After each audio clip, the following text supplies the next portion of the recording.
Thanks for joining us. Welcome to Fox 9 All Day. I'm Courtney Godfrey. We have plenty of news for you today, so let's jump right into the headlines. As we've been reporting the last couple of weeks, firefighters continue to battle wildfires that are burning up in northern Minnesota. There's about 15 fires burning right now, with more than 60,000 acres currently destroyed. If you include the fires that are burning on the other side of the border in Canada, it's well over 70,000 acres. Officials say cooler temperatures and some rain have helped, but the fires remain active, with evacuation orders and closures still in place in several counties, including St. Louis County, Cook County, and Lake County. There's a look at the live fire map right now. That Bear Trap fire has become one of the larger ones they're fighting, while the Camp Fire is the fire that caused all those evacuations last week. Currently, the St. Louis County Sheriff's Office says around 780 firefighters are working to fight these blazes that they predict could burn well into the fall. And Minneapolis police are investigating two mass shootings that occurred less than 24 hours apart over the weekend. 9 people ages 18 to 27 were wounded outside the Rain Event Center in Uptown early Sunday, just hours after another shooting in the Stevens Square neighborhood left one person dead and 4 others injured. No arrests have been announced as of now, as investigators try to determine what led to those shootings. And the FDA says a lettuce sample that initially appeared to link Taylor Farms to the nationwide cyclospora outbreak was actually a false positive. The agency is still investigating the source of the parasite, which sickened people who reported eating at Taco Bell's in 5 Midwest states. Taco Bell says it has already removed the affected lettuce from restaurants nationwide out of an abundance of caution. And MnDOT is adding some new traffic cameras into work zones to tampen speeding in those areas. So on I-35 in Burnsville and Highway 65 between Cambridge and Brom, the cameras are part of a statewide pilot program aimed at slowing drivers down and protecting those road workers. Drivers caught speeding will receive just a warning. They say this is a test, so in the future they may end up citing people and fining. And Senator Bernie Sanders is in town. It's the event tonight is called Many Over the Money. It's a rally at First Avenue in support of Lieutenant Governor Patty Flanagan's U.S. Senate campaign.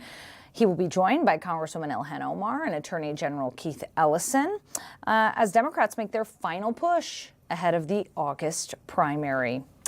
And in Britain, some political news. They have a new prime minister. Andy Burnham was officially sworn in on Monday after Keir Starmer resigned following mounting pressure with the Labour Party. Burnham, the former mayor of Greater Manchester, becomes UK's 7th prime minister in a decade, saying his top priorities are lowering the cost of living, boosting economic growth, and restoring political stability. All right, we've been watching this video throughout the afternoon, but a truck carrying hundreds of turkeys overturned Monday morning in Dakota County, shutting down part of Highway 47 near 265th Street. The semi was hauling about 800 live turkeys when it rolled over in Castle Rock Township. Officials say the road closure was expected to last several hours as crews worked to clear the crash. Happy Monday, everybody. Grace Henry is joining me in the control room. Grace, how was your weekend? It was great. I was out Friday. I went to the Yacht Club Festival. It was really, really hot outside, but it was still a lot of fun. We saw the Lumineers, the Black Keys, Mount Joy, so kind of those more folksy bands. That was really, really fun. And then we saw the Odyssey Saturday night because everyone was talking about it, and I was like, I have FOMO, so I went to go see it. So you saw it. You sat for 3 hours in the movie theater. I feel like most movies are around 2.5 to 3 hours nowadays. They're super, super long. It went by really quick. Like, it did not feel like 3 hours. There's so much plot there. There's so many amazing monsters that really just keep you interested. Out of 5 stars, you give it how many stars? 4 out of 5. It's definitely not my favorite Christopher Nolan film, which it was very, very good, very, very well done. spookier than I thought it was going to be. It's very, very loud if you see it in IMAX. And there's actually a really creepy scene. I don't want to spoil anything, but it involves some kind of body horror. It's pretty freaky. So I highly recommend that you see it. I did get carded though when I went to see it, because if you're if you're under 17, they don't let you in without someone over 21. Aww. So me and my boyfriend did get carded. So make sure you bring your ID if you look Grace. young. I know. They thought you were 17. They did. They did. Wow. I know. That's cute. Is it? It was a little embarrassing, but it's okay. You should go see it, Courtney, though. It was really good, but you do have to have 3.5 hours by the time, you know. I thought you were trailers going to roll say in you and do have to have everything. your ID, which they're not IDing me, Grace. They're not. You never So- know. You never know. But how was your weekend? You know, my weekend was good.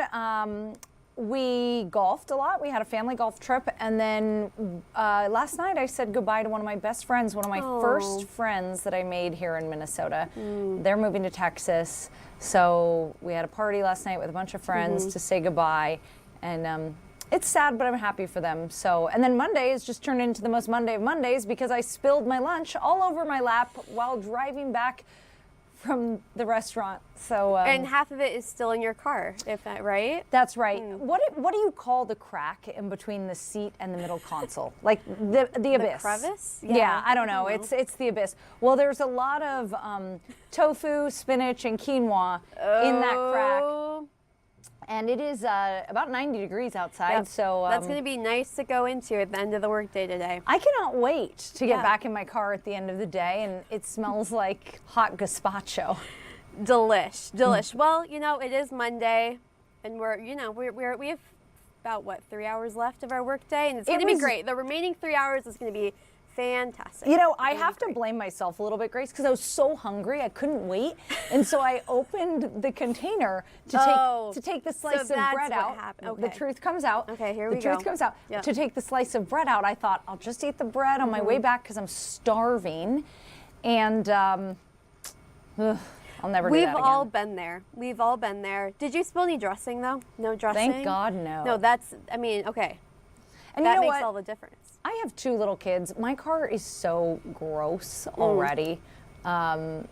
It probably is due for a good detail. I don't think I've this never is the had it perfect detailed. excuse. This Really? is the perfect. I've never had it detailed. I love getting my car detailed. It is a great gift to give somebody. Grace, I have gifted my husband a car detail so many times because he's like the man where I'm like, what do you get this man? You know, he doesn't want for nothing. He's, Yeah. you know, if he needs something, he buys it for himself. So a couple years ago for his birthday, I went and got his car detailed. He didn't know it. I told him, hey, can I borrow your car? I dropped it off at the detailer in the morning, came back with it. He was so happy that I swear to you, Grace, like every other holiday, he now gets his car detailed. It And is he the loves best gift. It genuinely, my boyfriend surprised me with it one day. I came home, I almost started crying because it's just like cleaning your car. It's one of those chores that every time you get in your car, you're like, oh my gosh, like I feel like I really need to clean it, but you never do. So when it's just done, it's done nice, and you walk in when you step into your car and it smells beautifully. Maybe that's what I'll do tomorrow. I'll just drop it off at the detailer on my way to work. That's and a great idea. before the quinoa and the tofu really I start think that's to spoil. because I'm looking at the forecast tomorrow. It looks like it's going to be 90 again, then 93. So you don't want that. You don't want that toasting up in there. Yeah, you know, later in the show we're going to have Chief Meteorologist Mm-hmm. Ian Leonard on, but I heard that today might be our 10th day in a row in the 90s. Yes, I'm not sure if we hit 90 degrees. I'll confirm that in just a second. But if we hit 90 degrees, say it's our 10th day in a row. That's a lot of oppressive. heat. It is. That's a lot of heat. And we've all felt it. We have all felt it. It's been hard to get outside with the smokiness and the heat. I keep expecting the temperature to turn down. Our meteorologist said, oh, the temperature's going to turn down a little bit. I stepped outside today and I said, where's the turn down? No, exactly. And thank God, though, we got rain last night because Yeah. I was looking outside. I live over a nature preserve, and it was looking dry and yellow. So when I woke up in the middle of the night to those thunderstorms, I was really happy about it. And because last night we were just talking about how dry everything looks. And I know up north they really need that reprieve. Which, They sure do. Yes. Yep. I also woke up to the thunderstorm. Maybe that's why today is such a Monday, because we all got woken up to the thunderstorm last night. I think so. Well, actually, I can't use that as an excuse because I woke up, saw it, and went, straight to bed. Usually I can sleep through those things, but for whatever reason, I woke up. But I like a middle of the night thunderstorm. I think it's cozy. Once you have children, Grace, you'll never sleep again. You'll hear a pin drop at the end of the hallway and you're going to be up for hours. Do your kids crawl into bed with you during a thunderstorm? No, they're good. They're out. When they're out, they're out. But it's just, there's like a switch that flips in your brain when you become a mother where any little noise, I used to sleep like a rock, and now any little noise will wake me up. So, in fact, sometimes I have to sleep with earplugs in. Like if my husband comes to bed after me, I don't want to be woken up when he comes to bed, so I sleep with earplugs in. Yep. There you go. Well, the joys of motherhood. We've really gone through a journey here, Grace, in our little chit chat. We are going to take a quick break. We'll be back with a whole lot more right after this.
Well, firefighters continue to fight several fires up in northern Minnesota, more than a dozen fires to be exact, as more than 60,000 acres have now burned. Around 780 firefighters are currently there working to fight these blazes. We're watching some of the biggest fires include the Sioux Fire, the Thumb Fire, and the Camp Fire, the Bear Trap Fire. So lots of fires, they're merging. They're moving, many evacuations remain in place, and the Boundary Waters remains closed. So we wanted to get an update on where these fires are at. So we brought in Karen Harrison, the DNR Wildfire Prevention Specialist. Karen, thanks for joining us on the show again. Thanks for having me. Okay, so what's the biggest challenge right now for firefighters fighting these fires? Yeah, I think there's two components to the most challenging. One is the remoteness of these wildfires, the access. One of our number one safety things always working in wildfire is firefighter safety and safety of the public. We want to make sure that it's safe to enter and exit an area with the equipment and the people that we have on these wildfires. That's definitely something that comes into play, especially within the Boundary Waters. And another aspect is the weather. We have had varying weather over the last week, from red flag, really very high fire danger, to some precipitation. And now we're seeing again today increase in temperatures, gusty winds, potential of storms coming through. But again, with that, we have the potential for more lightning. And yesterday we did detect 3 new fires. and crews were able to get on and start direct suppression efforts on those 3 fires. But again, this is a very evolving situation, and weather and the remoteness of the locations plays a huge role. You mentioned the precipitation. You have received some rain up there in the last couple of days. Has that helped at all in the firefight? The precipitation that we've received so far is a small pause on what's going on. It can provide firefighting crews the opportunity to get a lot more work done when we have some of that precipitation or higher humidity, but it is so dry. And when we have the increase in wind and temperature, that precipitation in like fine fuels, it's dry within an hour. Twigs and things dry out in 10 hours. So it doesn't take very long for this vegetation to dry out again after just a very small rainfall. We need a lot of rain. And the meteorologists have said a few times, we need rain with a name. And that means we need a lot. And some of this fire may still be burning when snow eventually falls in this area. So then what are you watching most closely in the coming days that is going to impact this firefighting? Yeah, we have a lot of activities going on across all of these wildfires because they're all a little different. The size and what kind of fuels are on the ground, the topography of the area, and also how large the wildfire is, because some of these larger fires obviously can pose more danger when these fire risks increase with fire danger. And so we're monitoring closely the weather. There are incident meteorologists here constantly monitoring the weather and what's happening and what might be coming. We are very adaptable and flexible. So as things change, our firefighters are going where they need to be.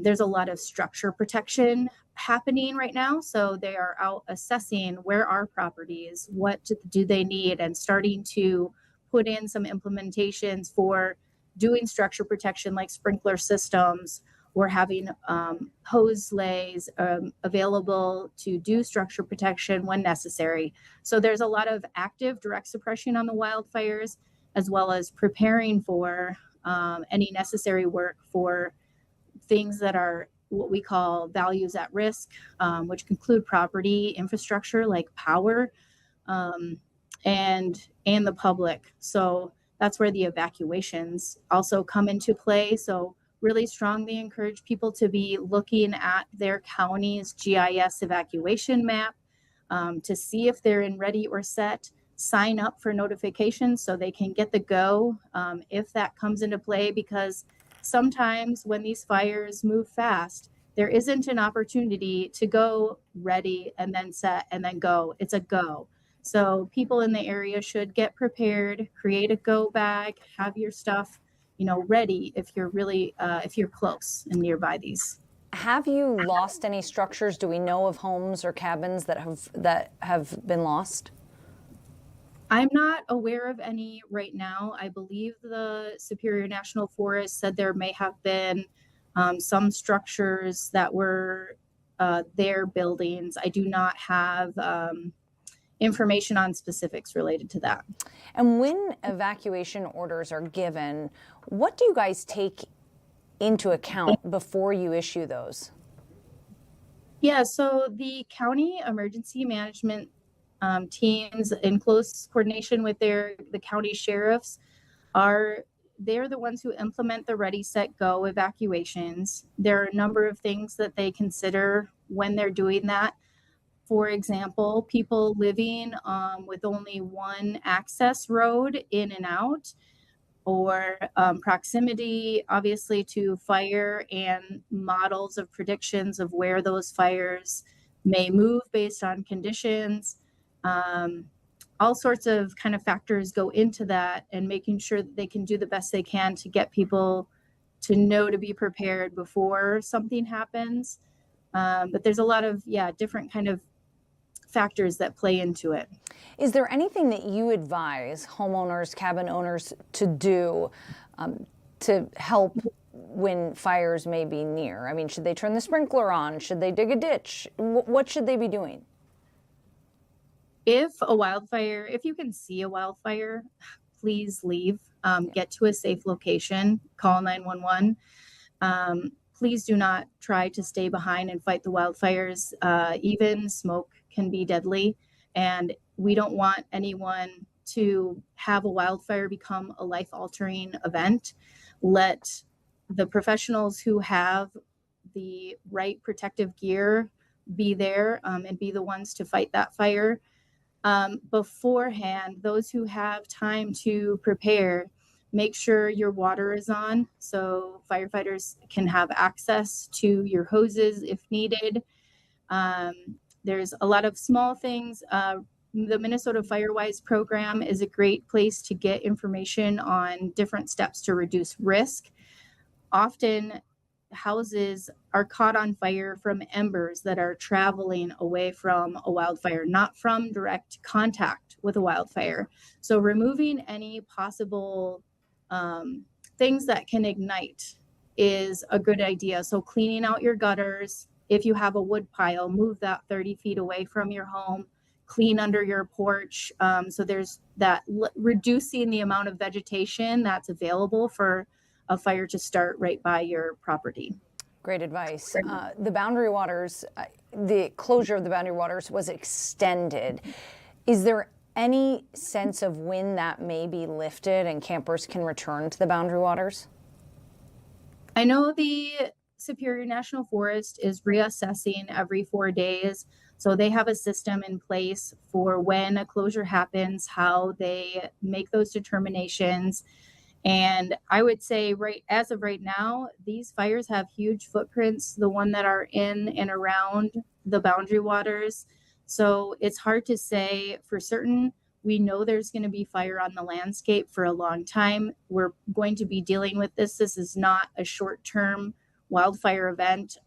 We have a lot of activity. We have continuing lightning strikes potentially in the near future.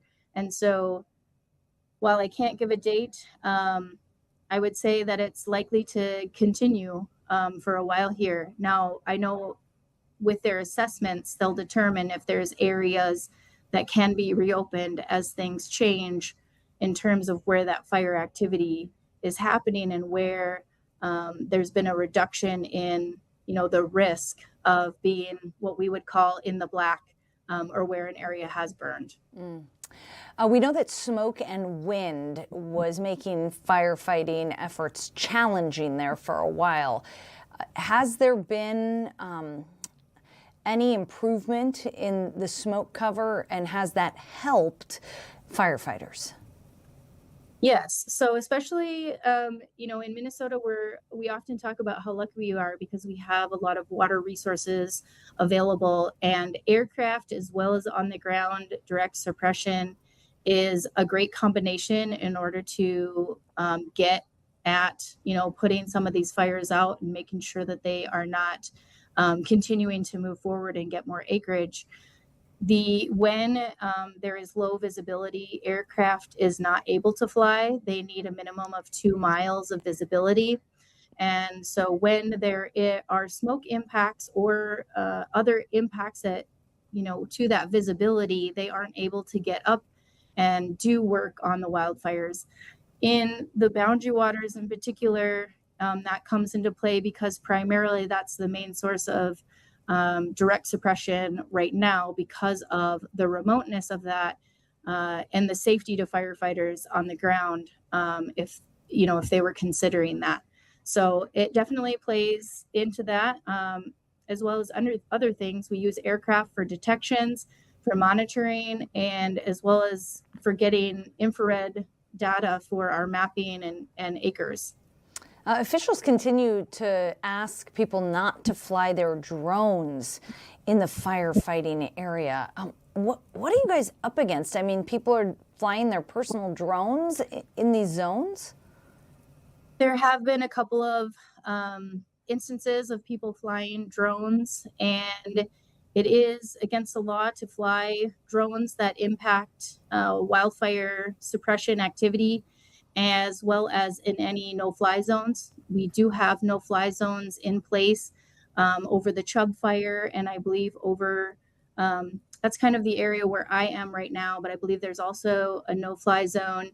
I guess there's always one over the boundary waters, and then there may be other ones in place. And so, but even with without a no-fly zone, drones should not be flown, because anytime a drone is in the air, our aircraft cannot be in the sky.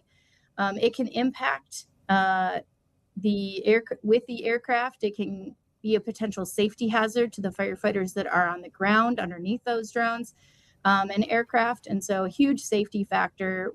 Ask please, because if people have a drone in the air, we can't fly. So it's, if you fly, we can't. And in this situation, our aircraft is a very important part of the work that we're doing here. And they're going, long distances. So it's not just right over the footprint of a fire. We have aircraft stationed in Cook or Ely, Duluth. So these aircraft are flying and working across this area. We've heard several times that some of these fires might burn until the snow falls. But I want you to clarify, because you're not going to let the fires that are near homes burn until winter. These are in the remote areas of the wilderness. Correct. So I mentioned a little bit about our firefighter safety is always number one. We want all of our crews to come home safe at night. And when, we're making decisions about safety in relation to wildland fire, a lot of factors play into the considerations with that. One being, if there is a major medical incident, how fast can we get them out? How are we getting them out? Where are they going? And we have teams in the complex incident management team that are strictly to consider those factors related to safety. In areas like the Boundary Water Canoe Area Wilderness, you can imagine that the remoteness of those spots make it extremely challenging. The ability to get in and take someone out, how fast it would take to get them to a medical facility for a life-threatening injury, are considerations. And within the wilderness specifically, very challenging to get a helicopter to land. There are not helicopter spots, within the boundary waters. So often it's floater planes, but not every lake can have that access. And so I should say we, but the safety team and the incident commander are constantly thinking about, is it safe and how can we do this? And if it's not safe, then it's not happening. Speaking of safe, last question. A lot of businesses up in northern Minnesota are trying to get the word out that, not everywhere is in the fire zone, and that they're welcoming tourists to still come up there. Are you okay with that? Like tourists still coming to the Arrowhead region, and do you think that's safe in some areas? I think it's important for people to be aware of where the evacuation areas are, and have that awareness of what's happening. We have the updated fire danger information. Right now, there are no campfires allowed anywhere in northern St. Louis County, Cook, or Lake County. So not even at your home or resort or campground. But yes, I think, this is unfortunately a huge economic impact to the businesses in the area. They are working very closely, I know, to support their communities and encourage buying local. So what I would say is I support that in their efforts, and also though stay away from any areas that are in a go zone. People should not be going there or entering the go zone or coming in to any near proximity of these wildfires. But is it okay to visit a zone that's in the ready status? I mean, the ready status means that you have a plan for evacuation and you've communicated that with your family. Maybe you've picked a safe location to meet. So again, staying aware. I don't see anything wrong with people being in a ready area. They can stay in their home.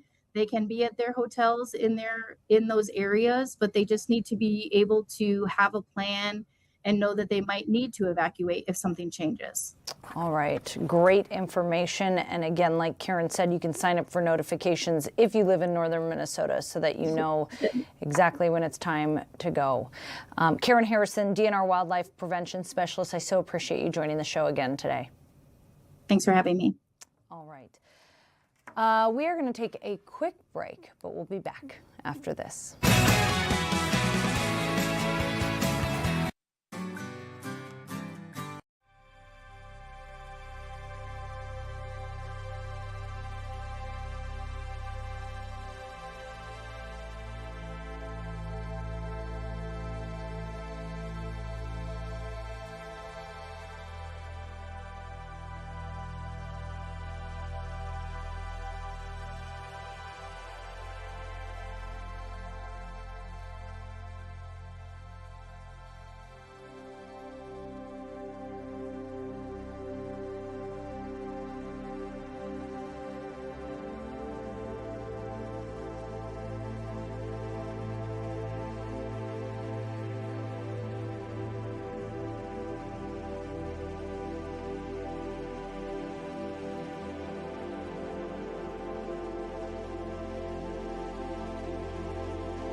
Welcome back. Well, in a Star Tribune investigation published today, they found that Minnesota license plate camera data was accessed by outside law enforcement agencies for immigration-related searches. Here to talk about the privacy around these cameras, most commonly referred to as flock cameras, Harry Moggins from Privacy Bee joins us now. Harry, thanks for coming back on the show.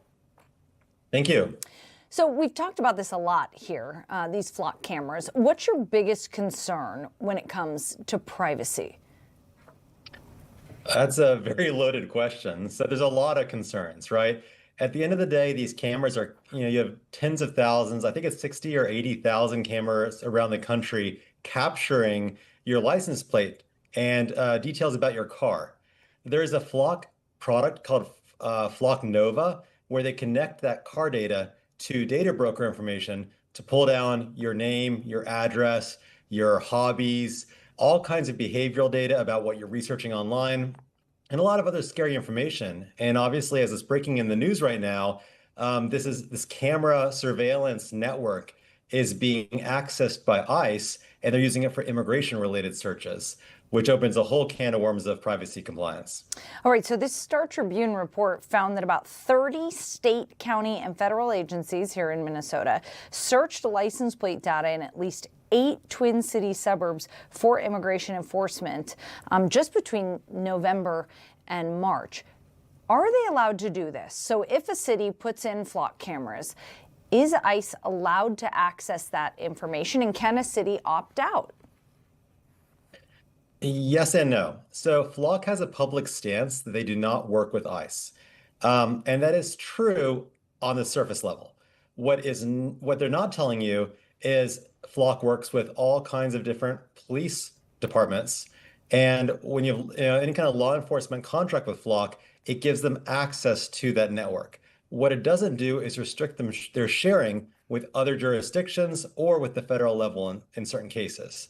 So what we're seeing here with these audits is Flock is going to the actual the police station or the police departments, and then ICE's relationship with that department's allowing them to lean on the department and say, hey, can you give us access to do a search for this plate or this geospatial query, whatever it is they're trying to look up. And once that information's retrieved by the local police, it's shared with ICE because of the data sharing agreements. And Flock can say, I had no knowledge of that. I just saw the police department running a query. So they're kind of arm's length from it while still facilitating what everybody's scared of. So is the issue here the storage of the data, the fact that they collect the license plate data and then they store it?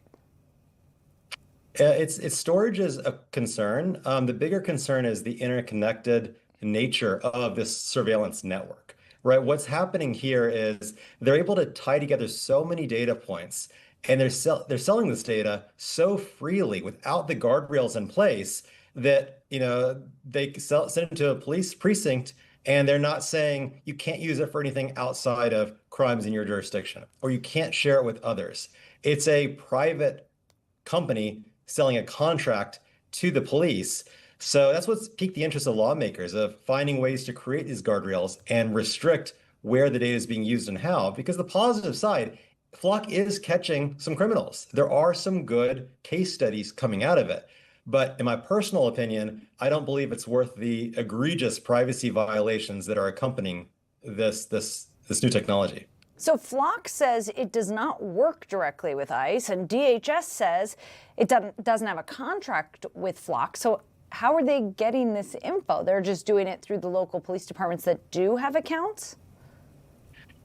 Exactly. So the police departments have the accounts with ICE, and there's so much data sharing done between departments and between the local and the federal level. It's relatively routine for the police departments to receive requests from ICE or from the FBI or from some federal agency, and they regularly field these.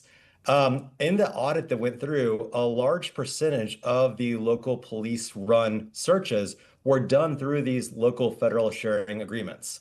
What's not being well regulated is in these agreements, there's supposed to be a specific anchor to an active investigation. The police departments aren't always checking to see if the active investigation is real, or if it's too vague of a request, or if it's just not there at all. And they're doing it because it's what they're used to. They get a request, they serve it. So these are the guardrails we really need to solidify to understand the flow of information. And while ICE is saying they don't work Flock, they seem to find their way to get access to quite a bit of Flock data. So there's a lot of concern that people's movements are being tracked using this Flock data. Is that a violation of privacy?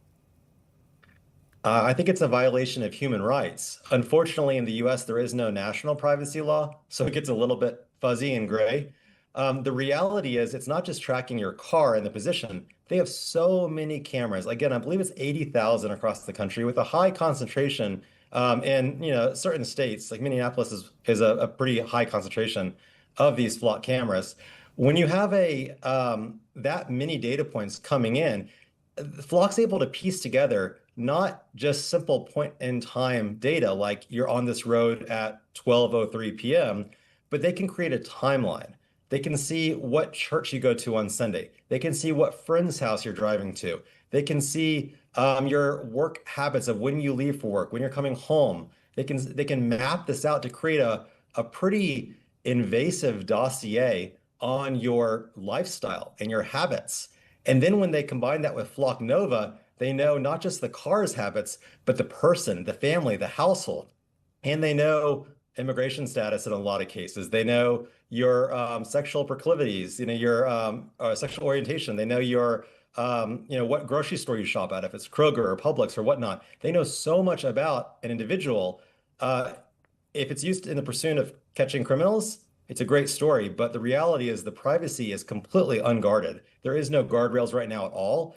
And when you have that level of exploitation and such, kind of a wild, wild west regulation of sharing the data, it does, again, question that human rights of, is this too far? And I believe it is. So what do you say to the people who say, well, the benefits outweigh the risk? This is resulting in a lot of bad criminals getting caught and getting locked up. So it outweighs the risk. I understand that perspective because I believe catching criminals is a great thing, right? And the technology has proven it is effective at that.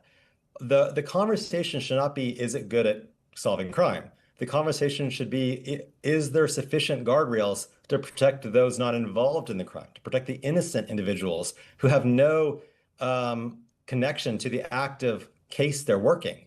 Those guardrails are the real question. That's where legislators really need to step up and enforce where the data can be shared, how it can be shared, and I think most importantly, the fact that it should just be the data intended to be collected, like the vehicle data. It should not be connected to the data broker ecosystem and building that complete profile of the individual beyond their car. That's where it starts getting pretty aggressive in the privacy exploitation. And we do have a few communities here in Minnesota who have ended their contracts with Flock due to these privacy concerns, including Brooklyn Park and Columbia Heights. So Harry Moggins, cybersecurity expert and CEO of Privacy Bee, thanks for joining us. Thank you so much. All right, we're going to take a quick break. We'll be back after this.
The national average for a gallon of gas has returned to $4 a gallon. That's the first time it's hit $4 in over a month, with gas prices, of course, driven by renewed Middle East tensions.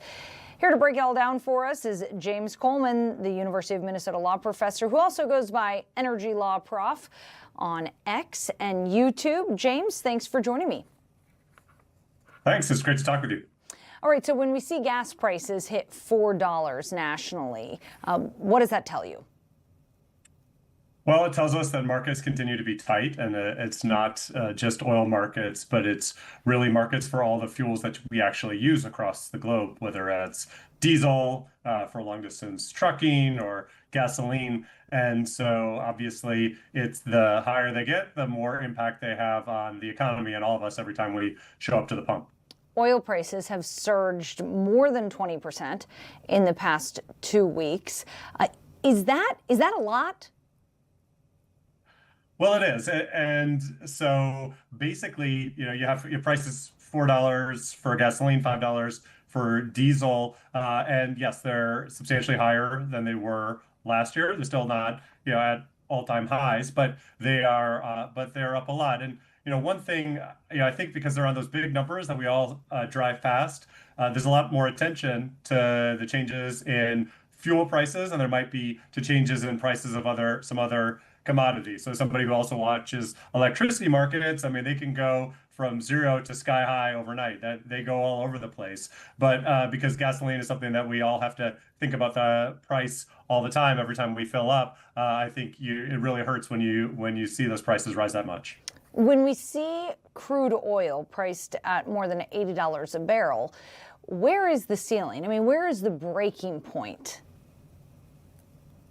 Well, sad to say, I think the breaking point is potentially a fair amount higher. So they definitely could get higher, and we've seen that they've actually been higher, during sort of the depths of this crisis. So now with the ceasefire back off, I mean, the concern is that they'll go that high again or even higher. And there is just a huge amount of uncertainty because every day there are new attacks. Obviously we saw service members killed in the Middle East. We saw retaliatory strikes from the United States, and we see talk today about new ceasefire. So really things could go in a lot of different directions, and there is a lot of volatility in the markets because currently our stores that we usually depend on, both oil and the things that we turn oil into, like gasoline and diesel, are lower than they typically are. And so that means that, if there would be, a really catastrophic shortage or a long-term blockage of the Strait of Hormuz or even of other exports from the Middle East, we've seen some discussion of blocking of the Red Sea, that could cause prices to go even higher. And the reality is that, we all have places to go. And so even when prices are higher, people still typically buy those things, which means that the prices don't moderate until we reach a point where there's what we call demand destruction, where people just say, look, I can't drive today, I'm not taking that trip, etc. And typically that happens at prices that are much higher than they are today. On July 7th, the U.S. revoked a sanctions waiver on Iranian oil. How does that increase market uncertainty? Well, it potentially increases the price because with the Strait of Hormuz being in some state of closure for months, sort of half closed during the ceasefire, very closed before the ceasefire, and now it's like somewhere in between right now. We've been really counting on all those trickles of oil getting out of the Strait of Hormuz, and they got out in several ways. One was Iranian oil, that obviously they're not going to bomb their own oil. So if we weren't, blockading it, if it wasn't under sanctions, that could help to lower prices a little bit. We talked about this, less than 2 weeks ago, and at that time we talked about how Saudi Arabian oil that was going out through other ports, oil from the United Arab Emirates, is also kind of helping to moderate oil prices. So one of those safety valves are those Iranian oil exports. The U.S. administration obviously doesn't want to give a lot of new oil revenue, to the Iranian regime. At the same time, having those oil exports does help moderate prices a little bit. And so with these sanctions being reimposed on that oil, that potentially takes away one of those safety valves that's keeping oil prices in check. Why is it so disruptive when we see the Strait of Hormuz? Why is that so disruptive? How much oil is moving through there on a daily basis? Right. So the world consumes about 100 million barrels of oil every day. So it's nice round numbers. And about 20 million barrels of oil comes out of the Strait of Hormuz. And so if that were all completely stopped, it would be truly catastrophic. That's not what's happened so far. So far, we've seen some of that oil find other ways to get to market. So in Saudi Arabia, they're sending millions of barrels per day west to exit through the Red Sea. That can get to Europe or it can get to Asia. We've seen the UAE send oil east to the port of Fujairah to get it out to the Gulf of Oman and to Asia. And between that and some oil that sort of risked it and gone through the Strait of Hormuz, despite the threat of Iranian attack, we're probably maintaining about 2/3 of those exports. But so that means that we're getting basically 14 million barrels a day out, even though normally we would get 20 million barrels a day. And so that means that's helping us limp along, but we're drawing down our strategic stores, the strategic petroleum reserve that the United States keeps, that is down to the lowest level that it's been in over 40 years. And so we're currently in a circumstance where either we're going to get a ceasefire, oil flows normalize, and we should be able to build those stockpiles back up, or if we have further disruptions or even worse disruptions, and as we reach the bottom of those strategic stores, you could have prices go much higher potentially. Why can't we just increase domestic production? Well, there are a couple challenges. So drilling for oil is always a challenging thing. You need, pipeline capacity to take it away. You obviously need to get millions of dollars together and drilling rigs to do that. We are drilling for oil. I mean, in fact, the U.S. has, continued to reach new highs, is producing more oil than any country has ever produced, over, about 14 million barrels per day of oil. So we're by far the world's biggest oil producer, and we continue to increase that. But it takes time. It takes time to, find those, the new places to drill that can pay off. It takes time to get the drilling rigs and capital together to do that. And of course, the concern is if you're looking to make a huge bet on this, you might worry, well, wait a second, what if there's a ceasefire tomorrow and those high prices that I was counting in to justify this investment in what might otherwise be a marginal well have all of a sudden gone away? And so, I think it's not like all of this new oil production is just directed by the government. It depends on, private capital deciding it's worth it to invest because we expect high oil prices for months or even years to come.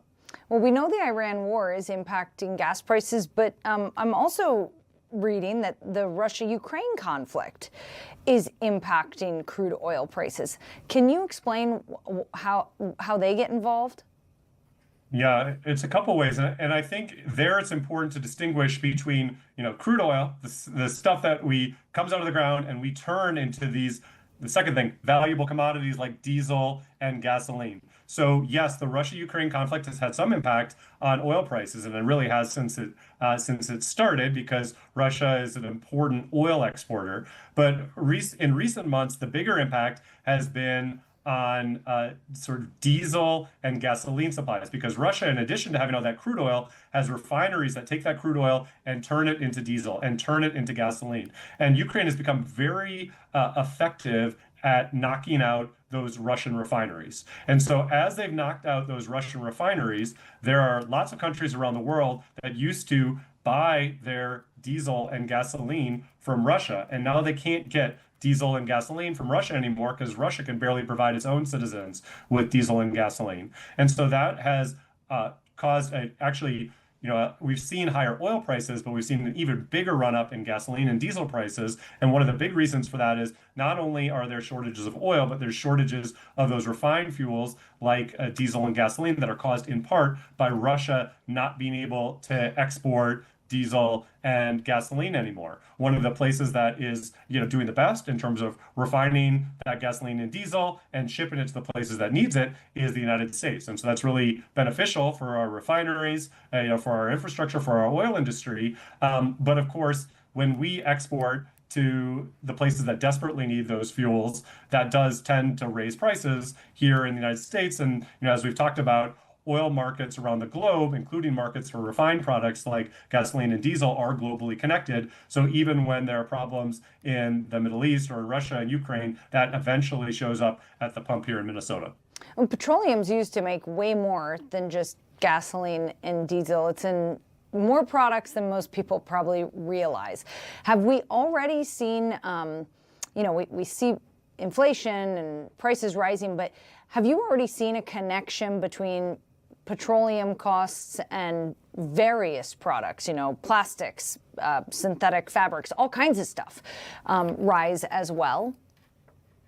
Yeah, you're absolutely right about that. So, if you look around the room around you, and if you can't identify the plant or animal that some material came from, it's probably from oil and natural gas. And if you ever get a chance to visit a refinery, I encourage you, they'll tell you, it's shocking. They'll tell you, that's where your car dashboard is made, and that's where your tires are made, and that's where your clothing is made, and that's where your chocolate is made. So it's really does show up across the system. But I think it's important to say that So that means that when oil prices rise, the price of any number of consumer goods also rise. But I think another thing is that most consumer goods to reach us have to be transported. They have to be transported by boat. They have to be transported by plane. They have to be transported by long distance trucking. And so especially when those prices of diesel rise, you typically see that that price rise propagate through the entire economy. And yes, I think that we have a huge number of different forces that are having different impacts on inflation right now. But one of the sort of headwinds that's causing inflation not to fall as fast as we would like is those higher oil prices that have an impact just not only on the inputs for making goods, but also for transporting them to the consumers that want to purchase them. All right, not great news for consumers. James Coleman, the U of M law professor and energy law prof on X. James, we so appreciate you joining us. Thank you so much. All right, we're going to take a quick break. When we come back, we're going to dip into a community meeting having to do with the fires, and then we're also going to be able to talk to our resident pediatrician, Dr. Maddie Gagnon, in our special Teen Corner segment. So stay right there.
Welcome back.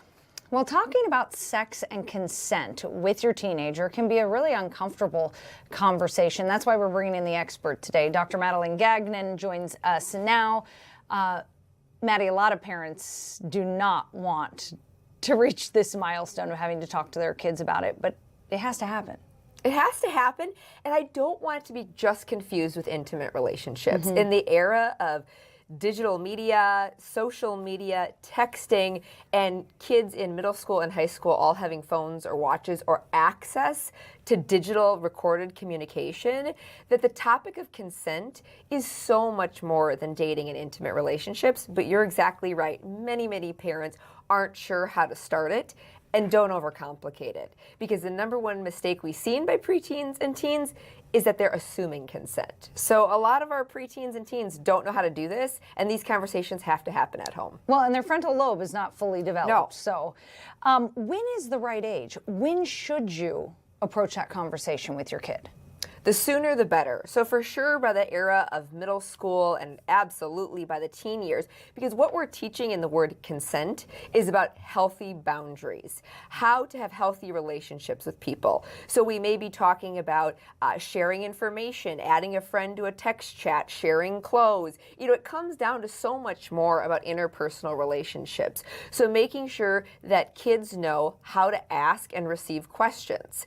Are those questions that they're being asked free of peer pressure or manipulation? That can be really challenging in the era of peer pressure, and that's a normal milestone. So how do you make decisions and have conversations with your friends about things like, do you want to share my DM or share my photo or share my clothes or go somewhere if you're feeling peer pressured? So how do kids manage that? What is consent? I mean, is consent just a yes? Consent is absolute communication, so verbal or written communication that goes beyond the yes and no. And so I want to hammer down on that because so many teens assume consent. Oh, they were okay with something like this a month or two ago, I'm sure it's fine, right? Consent needs to be clear communication that's free of any pressure.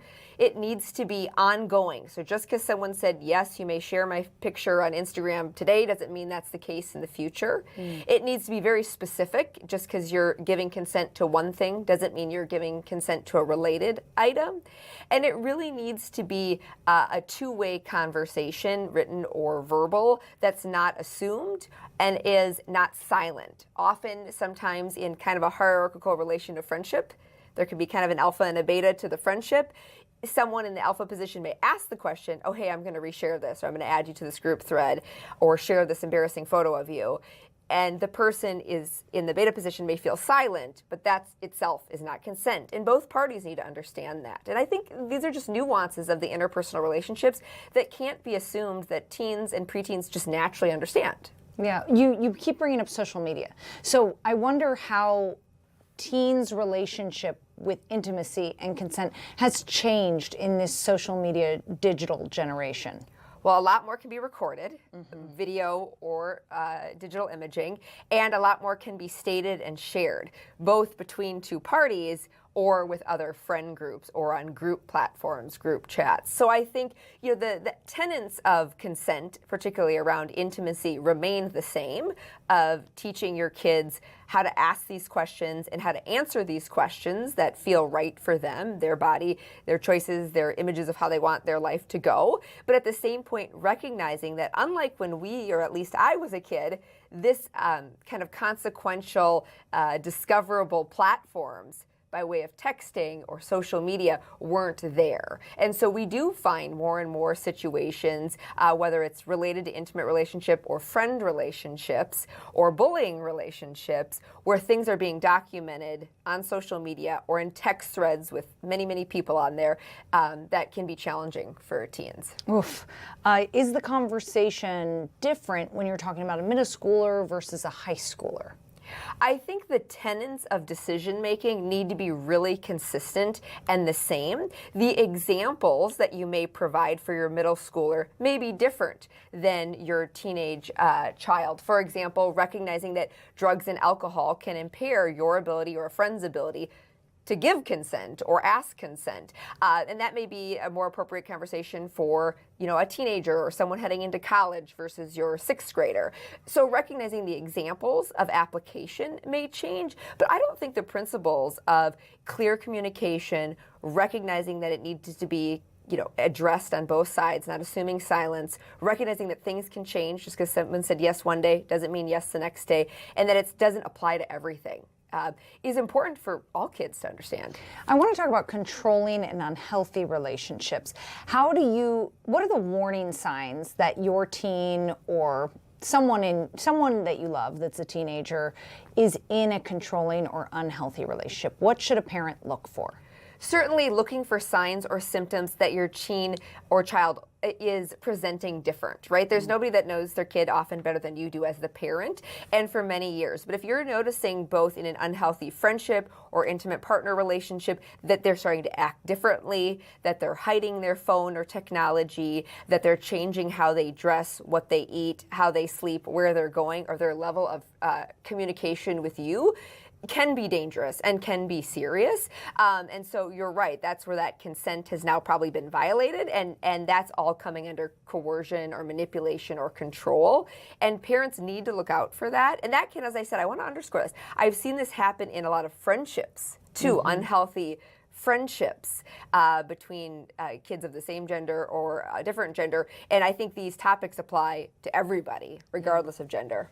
I know that there's a lot of worry about peer pressure with teens. How do you teach your kid to say no without feeling like, well, if I say no, I'm going to be bullied, I'm going to be left out? Just that peer pressure component. Yeah, peer pressure's there. Everyone's going to feel it. It's a normal part of parenting. It's a normal part of being a kid.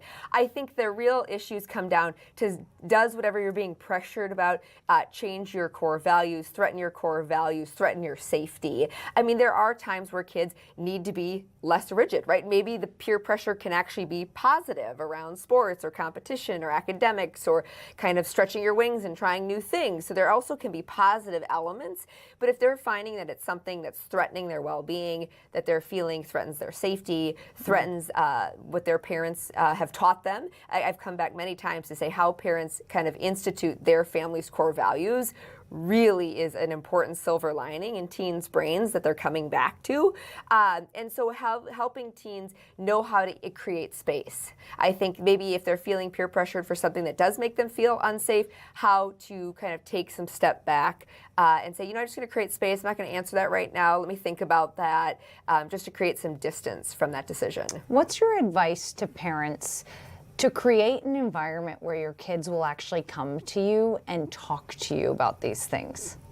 You got to plant the seeds early and frequently on the little things. So little things along the way, you know, picking them up from sports, after school, around the dinner table, at bedtime, you know, it may be 5 minutes here, 10 minutes there, but start young, of just knowing that no matter what, that you're a safe person for them to come to. And that's where it's all about the relationship of communication with your kid. So on the little things, so that they're coming to you when it's the big things.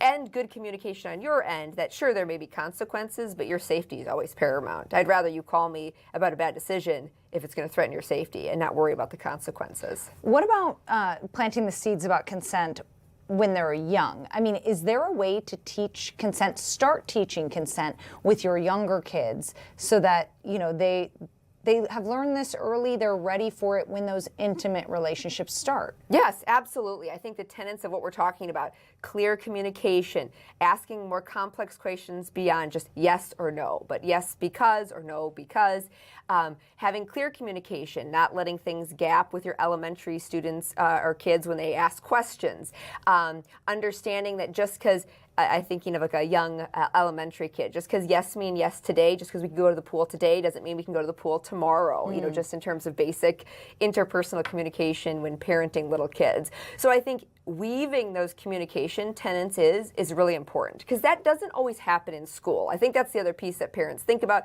oh, this must be happening at school.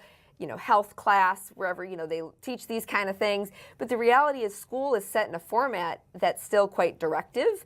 And so kind of these interpersonal nuanced communications really have to be modeled at home. What about the parents who say, well, my kid's not into that yet? You know, they're not that advanced yet. Oh, they're scared of boys or they're scared of girls. Absolutely. Do those people get out of this conversation? They better start talking. They sound like people who absolutely should start talking, because this is applying to everyone. Unless you plan for your child to have no friends and no real connections in life, which no one would wish that for their child, that we need to teach them how to be a friend, how to be a partner, so that they're equipped with these skills. Because what I can say, and I'm sure you know, is the stakes only get harder. The types of relationships, the complexities of relationships into adulthood, we want our kids to grow up to be in healthy relationships, friendships, and domestic partnerships in their adulthood. And so kind of these are early seeds of just knowing how to be fluid with these skills. If you've only got 5 minutes in the car with your kid alone to have this conversation, what is the pillar that you really want parents to touch on? The pillar, I think, to keep parents going on is that consent can never be assumed. either by yourself in assuming that people understand this about you, or when you're seeking consent. It's the number one area I see teens getting tripped up, that they ask the right questions about something else beforehand, and I just thought that still carried through, recognizing that then that consent was assumed. But how do you have this conversation without the teen feeling like, Mom, you're lecturing me? I think it's always good to ask questions about, hey, what have you seen? Or how, I always like to come back to a specific situation. Think of a recent time in a sports situation or with friends. I mean, there's plenty of mean girl, mean boy dynamics out there in the world that your kid has probably come across some sort of challenging friendship dynamic. Leverage off that. Leverage off the time when your kid maybe hasn't been the kindest or hasn't received the kindest behavior, and some interpersonal challenges that have come from that. And there are ways to kind of weave in having clear communication, how to wait for someone's response and interpreting their response, and knowing that just because someone acted one way one day isn't what is meant forever. And I think kids are very literal and are very emotionally driven because the frontal lobe isn't fully developed, but the emotional center is highly revved. So I think we've seen this with bullying, for example. Kids get really stuck on, this is how it's always going to be. This is how I'll never be able to have friends, right?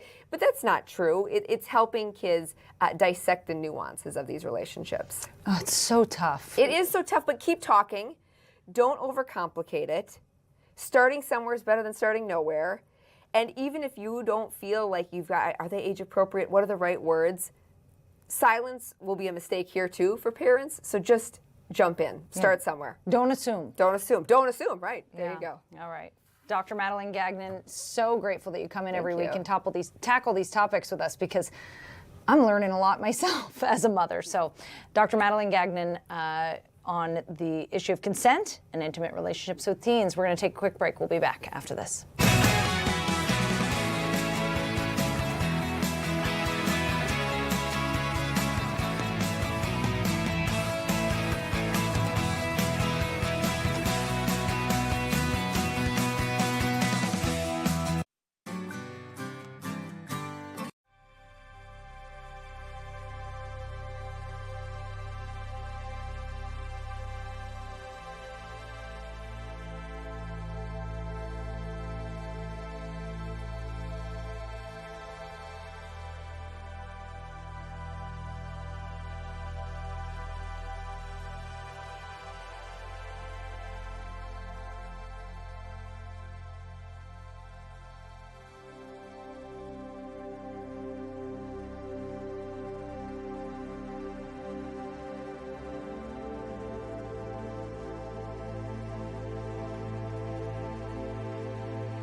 Welcome back. Thanks for joining us here on Fox 9 all day. Let's do a check of your headlines, because we haven't done that in a bit. Well, firefighters continue to battle wildfires up in northern Minnesota. There's about 15 fires currently burning, and more than 60,000 acres have burned. If you count the fires that are burning on the other side of the Canadian border, it's more like over 70,000 acres. So these blazes were all started by what we believe were lightning strikes earlier this month.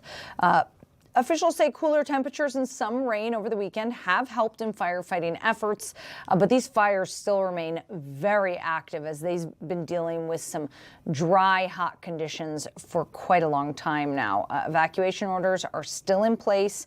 The boundary waters are still closed. They extended that closure. But according to the St. Louis County Sheriff's Office, there are around 780 firefighters currently fighting those blazes. And back here in Minneapolis, police are investigating two mass shootings that happened less than 24 hours apart over the weekend. 9 people ranging in age from 18 to 27 were wounded outside the Rain Event Center in Uptown early Sunday, just hours after another shooting in the Stevens Square neighborhood left 1 person dead and 4 others injured. No arrests have been made quite yet. And the FDA says that a lettuce sample that initially appeared to link Taylor Farms to the nationwide cyclospora outbreak was actually a false positive. The agency is still investigating the source of the parasite, which sickened people who ate at various Taco Bells in 5 different Midwest states. Taco Bell says it's already removed the lettuce from its menus as a precaution. As this investigation into where this cyclospora outbreak is coming from continues. And MnDOT is adding work zone speed safety cameras to 2 major construction projects later this month. This will be on I-35W in Burnsville and Highway 65 between Cambridge and Brom. The cameras are part of a statewide pilot program, so when they catch people speeding in these work zones, they're not going to send you a fine or a ticket. They're going to send you a warning for now. The MnDOT commissioner addressed the media in a press conference earlier today. Let's listen to a clip from that. Welcome to the northern edge of the Interstate 35W work zone, where MnDOT is nearing the end of a 2-year project to improve this highway, making it safer and smoother to travel for Minnesota drivers. And that part about safety is what we're talking about here today. Safety is MnDOT's highest priority. We are committed to eliminating fatal and serious crashes on our roads. That, of course, includes our work zones, where we have recorded more than 11,000 crashes over the last 5 years. Speeding, in particular, has contributed to nearly 1/3 of these crashes, and unfortunately 22 deaths, which is tragic. Most people understand that speeding in work zones puts everyone at risk of having their lives changed instantly. But too many people are still speeding through our work zones, and it is putting people at risk. And that's why, over this next month, MnDOT is going to start testing a new method for improving work zone safety, installing work zone speed safety cameras at 2 areas in Minnesota to evaluate the cameras as a work zone safety device.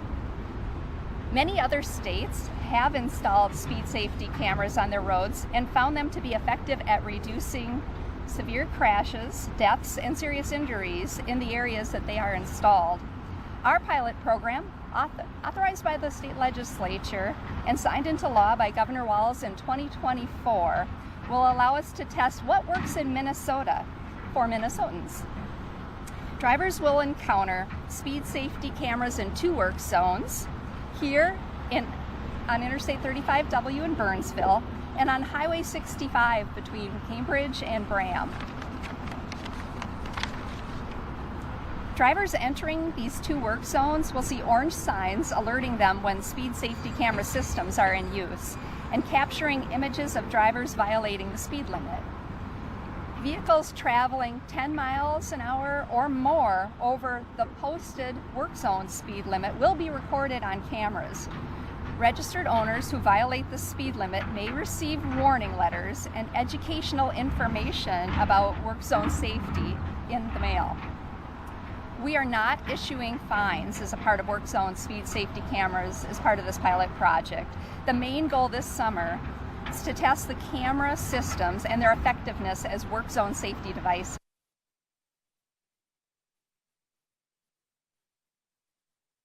Do we have a mic? There we go. There you have it. That was the MnDOT commissioner talking about these new speed safety cameras that are going to be added to a couple work zones around the metro, all in an effort to hopefully make people slow down as construction workers are doing road work this summer. Like she said, drivers who are caught speeding will get a warning as for now, but if this continues next year, that could turn into citations and fines. In other news around the metro, also happening on an interstate, a truck carrying hundreds of turkeys overturned Monday morning in Dakota County. We've got some video of it, actually, which shut down part of Highway 47 near 265th Street. The semi was hauling about 800 live turkeys when it rolled over in Castle Rock Township. Officials say the road closure was expected to last several hours as crews worked to clear the crash. These poor turkeys. Look at, they're just being thrown into the bulldozer. You know, it's not looking good for some of those turkeys, Grace. No, for sure not. And I don't know exactly where these turkeys were headed, but I assume it was not to... that wherever they, whether they crashed on the side of the road or were heading to the slaughterhouse, it wasn't going to end well. So I don't know which way I'd rather go, honestly. I mean, maybe this, I mean, look, one's trying to escape right there. You can see it gobbling along. Yeah, he's like, freedom, this is my opportunity. Yeah, it was, you could see in the video that there was a bulldozer just hauling scooping them up. It's pretty vivid video. These turkeys were probably going to be the turkey legs at the state fair come August. That just saying. long? Yeah, I guess so. I don't know. This just, ugh, I hate it. I hate it. And you, like, I'll pull it up. I have it paused, and you can just kind of see all the feathers. It's a lot of feathers. It's a lot of feathers. It's not looking good. 800 turkeys. I mean, they're really packing them into that semi. Yeah. I know, that was my thought too. I mean, here, I'll pull it up again. Like, that's not, for how big that semi is, they're crammed in there. You can kind of see them loaded in there. It looks like there's 4 across. I'm not sure how many deep, but I mean. There's a demand for turkey, Grace. There's a demand for turkeys. They got to feed, literally, the demand. Did you have a turkey sandwich for lunch today, by the way? I didn't, but I did over the weekend. Did this ruin it for you? A little bit, because, oh, I don't know. One of our colleagues in the newsroom was like, well, these ones who, clearly there are ones that did not survive the crash. She's like, well, can they still, process them? I don't know the answer, but I'm guessing it's no. Yeah, just let them go. They've been through enough, just let them go. I mean, we are free the turkeys, Grace. Free the turkeys. We are the undisputed turkey capital of the United States, raising around 40 to 42 million birds annually. That's interesting, but it's because that big turkey what do you call it? Processor, manufacturer, turkey producer? Farm? I don't know. Turkey farm, according to Kara. Turkey farm. That would be. Oh gosh. I know you're testing me, but it's in Wisconsin. Yeah, top turkey. People I'm deep in Google right now. Yeah, this is not good TV right now. But yeah, we are the top. I don't know. These turkeys, give them a break. Let's set them, put them on a farm. Let them live their best lives. I mean, the fate was not good either way. No. But this is why I highly recommend tofurkey. There you go. It is not quite as delicious. Very high in sodium. But it's an alternative. It's better for the birds. It's an alternative. Yep. Jennie-O, by the way, is the name of the company. Yes. Oh my gosh. I know. It's like you have those brain farts where you have the name of the company on the tip of your tongue and you just can't get it out. Eventually we get there. Other big news that just came into the newsroom. We officially hit 90 degrees at MSP. So this has been 10 days straight of 90-degree plus temperatures, and we were talking about this earlier, but I sure feel it. I've been sweaty. I've not put on any makeup this entire weekend because the second I step outside, it all just drips off of my face. I went to the driving range yesterday, hit half a bucket of balls, and I was like, I'm done. Oh, Grace, I had to play 18 holes of golf on Saturday. Oh, in 90-degree weather. No, that's torture. I just have to say, I was invited to boat party that day, like, you know, boating on the lake, and I had to turn it down because I had this family golf outing. 18 holes of golf in 90-degree weather. Gosh. You had a cart, though, I'm sure. You had a cart. And were the beverages flowing? Some ice cold? No, because it's so hot. I don't want to. True. If you drink alcohol in the heat, you only make yourself more dehydrated. Exactly. Yeah. And, you know, I'm all about staying safe. So I did not enjoy. The golf cart girls were getting no money from me on Saturday. Just water. Just water, Gatorade. And Gatorade. Yep. I know. I was at Yacht Club on Friday, and I didn't really drink. I drank a ton of water. It was really nice. They had free refillable water stations throughout the festival grounds. Look at them. Just all about the hydration stations. But it didn't stop people passing out left and right from heat stroke. So it's, you know, it's important, again, a good reminder of during these times to stay hydrated, be inside when you can. It was it was a lot. It was a lot. The heat is oppressive, but we made it through. You survived 18 holes of golf. I survived the Yacht Club Festival, and look at us now. We're in some air conditioning. Look at us. So the last time that we saw 10 consecutive days of above, at or above 90 degrees, according to the Minnesota DNR, was July 1936. Now we did that, and by the way, that was 14 consecutive days. So we're going to have Ian, Chief Meteorologist Ian Leonard, in here in about a half an hour, and we're going to ask him if this will continue. I mean, are we going to maybe touch that record from 1936? Who knows? Because that was 14 days. The last long streak of 90s. So in 2012, we had an 8-day streak, and that was at the end of June, beginning of July. 2006, we had a 9-day stretch, and 2005, we had a 9-day stretch. And it seems that they all fall in July. So July seems to be the hot month here in Minnesota. Yeah. I always thought it was August, but seems that... Yeah, I'm not sure. I think it's, you know, it also has to do with being around crops. I feel like we did a segment on the corn sweats. Corn sweats? We're going to do this corn sweat. Courtney, don't make me explain the corn sweat right now, because I will not explain it articulately, but because when you're in an area with a lot of corn and a lot of agriculture and crops, it fosters humidity that makes it feel a lot hotter. So even if it's 90 degrees, the heat, it's going to feel a lot hotter than 90 degrees. So I will be the one with the sweats, not the corn. Well, I think it creates like moisture on the corn. So I think the corn is also sweating.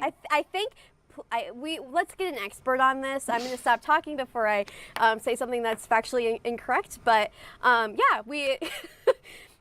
Sounds like we all got a case of the corn sweats. Exactly. Grace. It does feel like 98 degrees outside. It is 90, but it feels like 98. So happy to be indoors, and I'm excited to have Ian in later to hopefully give us some news about a cooler temp coming I think we in. got to ask Ian about the corn sweats. I think you should. He'll love that. All right, Grace Henry, you're the best. Thanks so much. We're going to take a quick break. We'll be back right after this.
Welcome back. A massive apartment complex fire over the weekend in St. Louis Park has left dozens displaced.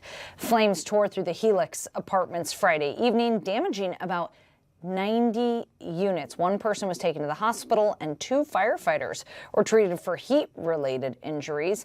And now, of course, many are without a home tonight. Local pet daycare heard about the fire and decided they wanted to step in and help.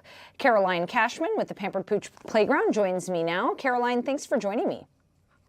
Thank you for having me. Excited to talk about this. Yeah, so you guys saw this happening in your community. You're located in St. Louis Park, and you decided we want to help. Why? Well, basically, the Helix apartment complex is like literally a stone's throw away from our daycare. We have a lot of clients who live there, and just honestly, like, our community is so close that we just wanted to help in whatever way we could. So we just thought fast, and we were like, let's set up a donation drive and have our wonderful generous clients help out, because we know that the community is strong and like always wants to support each other. So if people want to donate, you're asking for people to donate actual items. And it sounds like you might be taking some cash donations too. Tell us what people can do if they want to donate.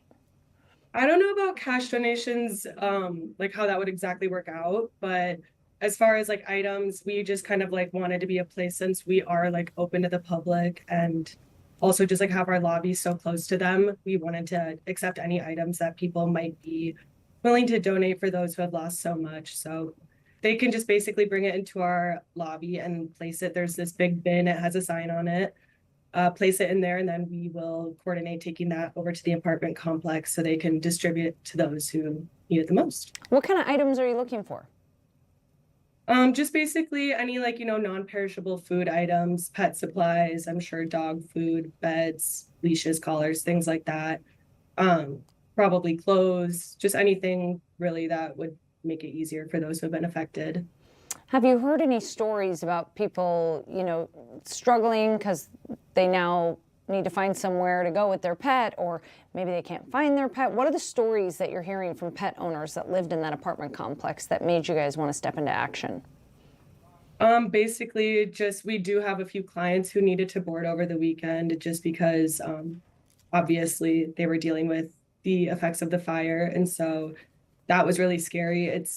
You don't really expect anything to kind of like happen that close to home, I guess. Like a bunch of our clients who I see all the time and who I just think are so awesome, like it was just really, really heartbreaking that they were experiencing such turmoil and fear and uncertainty. And so we just wanted to do whatever we could. Luckily, I haven't heard of anyone who has been like severely injured or any like casualties in that way, like of pets or anything like that. But that's a good thing. And I don't want to hear about that. But yeah, it's just been really hard for the people that we love and care about who live there. I mean, I just can't imagine losing all my stuff like that. Yeah, I have seen at least one social media report of someone who can't locate their cat. So there are some people who are missing animals due to the fire. The animals probably got out and just haven't made their way home yet, hopefully. You guys deal with pet owners all the time. And when you're in a stressful situation like this, you're forced to find temporary housing. Is there an added level of stress for pet owners in these situations? I would definitely say so, because at least I know for our facility and like other facilities, just kind of pet care in general, there's usually some requirements about, wherever like how you can take them there, like what they need to be able to board in a facility or anything like that. But so I think that like just not having like a plan or a setup for like where your pet is going to go, like if you don't have family around or anything like that, would definitely make it that much more stressful, considering that you're already probably overwhelmed and don't know what to do for yourself. Like having to care for an animal and like find somewhere for them to go to, I'm sure added a lot of stress, and we just wanted to help out in whatever way we could. Yeah, and if your apartment burned, you probably lost all the pet's toys, the dog dish, the kennel, all kinds of stuff. If people want to donate those items to help replace what was lost for these apartment dwellers, where can they find you guys? And when can they drop in? Well, on weekdays, we are open from 6:30 a.m. to 7 p.m. So you can just drop off in our lobby anytime. Oh, sorry if you hear my cat, he's rummaging around. But yeah, so you can drop off in our lobby or our vestibule anytime in those hours. And on weekends, we are open from 9 a.m. to 6 p.m. So anytime during those hours as well. And we are located at 7020 Walker Street, right by the block, if you know where that is, like off of Highway 7. Great. And you can find them on social media at Pampered Pooch Playground as well. Caroline Cashman from the Pampered Pooch Playground, thanks for what you guys are doing for these fire victims. Of course. All right. And again, fire officials continue to investigate what caused that fire. But Grace, that was just a devastating fire. I mean, 90 apartment units were impacted. Yeah, and the first reports of smoke came in at 4:47 p.m. on Friday, and as of 8:30 p.m. on the same day, the fire was under control. So it took about 4 hours to get the fire completely under control. But I'm reading a Facebook post from the Minnesota Fire Department in St. Louis Park that the American Red Cross and the Salvation Army are helping displaced residents. I believe the St. Louis Park Middle School is being used as a temporary shelter for people who have been displaced. And you can find all of the details on Facebook and social media if you are curious. Be up in St. Louis Park Middle School. That's where residents should report if they need help. I mean, of course, it's a few days past at this point. But STEP, the St. Louis Park Emergency Program, they are accepting donations for the people that have been displaced, such as food, clothes, hygiene products. They're specifically emphasizing baby items like formula. So you can drop those off at a location. I'll try to get a super built, some graphics made that we can put in during the end of the show, just with more details if you are looking to donate to support those people, because again, it was 90 apartments that were impacted. So over 90 people and their pets have all been affected, and it's relatively close to where I live, and I, on my way to work, saw the building, and it is just devastating. Like, I can't even imagine losing everything like that. And yeah, even I saw the aerials, and the entire roof was gone. Exactly, yes. You know, I mean, even if your unit didn't completely burn, everything inside is a loss when you talk about smoke damage. So that's 90 families who are impacted. That's a lot of people who are needing to rebuild. I saw on social media a couple people posting about losing everything. One talked about that they're getting married next week and their suit was inside. And just the things like that is just so devastating. So again, like if you want to donate, STEP, the St. Louis Park Emergency Program, they are open daily and to drop off supplies. And again, they want to emphasize that they are in need of baby items such as baby formula and diapers. Yeah. Wonderful. Okay, Grace Henry, producer extraordinaire, thanks for that additional info. We're going to take a quick break. We'll be back after this.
Welcome back. We continue to follow the various fires that continue to burn in northern Minnesota. There's now more than a dozen burning, as more than 700 firefighters have been deployed to the area to try and battle these blazes. There's a live look at the fire map that also shows the evacuation zones. So there are a few communities near Ely that have been evacuated. They were given the go status, so thousands of people have had to leave their homes under those go notices. But there's thousands more who are in what they call the ready or set zones. And that's just that the fire's close enough that fire officials have said, you just got to be ready to go at a moment's notice. And some of those individuals are along the Gunflint Trail. So there is a fire at the very end of the Gunflint Trail, nowhere near Grand Marais. I think there's blue skies today in Grand Marais even. But a lot of businesses there are saying, hey, we're still open for business. Please, you can still visit the area as these fires are, nowhere near us, and there's still plenty to do up here. On that note, I want to bring in the owner of the Golden Eagle Lodge, Ruth Wagner. Ruth, thanks for coming on the show. Yeah, thank you for having me. We really appreciate the chance to get some information out there. And like you said, let people know that it is perfectly safe to come up right now and to, and in the coming weeks, as far as we know, to be out recreating. With the boundary waters closed, there's a lot of lakes that are outside the boundary waters that are still open. Yeah, a lot of parts of the Superior National Forest are much of the same as what you'd find in the boundary waters, and those are still open. So you took to social media recently to do what you called myth busting. What's the myth busting that you think needs to take place? Thanks for asking that question. We're getting calls from people asking about their vacations in October and how these wildfires are going to impact them. And we're never going to speculate. I'm not going to say anything that I think this is going to happen. I think that's going to happen. But what I am going to say is that a lot was made of a comment that was made by, probably various fire officials who said these fires are going to burn until October or until snow falls. And there's truth to that. But what happened is it got taken out of context. I think people think that we're going to be in this ready, set, potentially go state until October, and that's pretty unlikely. Wildfires always burn until the snow falls, if it's a big fire that burned really hot. When we clean up a fire, I'm a firefighter myself, and when we go around and we make a containment line, that's making a buffer, making sure it can't move anymore. But that doesn't mean we're going to go put out every stump that burns over the thousands of acres that some of these fires have burned. Those fires will continue to smolder in place, 100% contained, until nature puts them out. So I just think that that's an important thing for people to realize, that doesn't mean they're necessarily in a high risk state until October. A lot of people might say, well, I know I'm not at risk of, the lodge burning down if I visit, but I don't really want to come if it's thick and smoky. I want to come and, see the green trees and the beautiful pristine waters. What does it look like outside right now?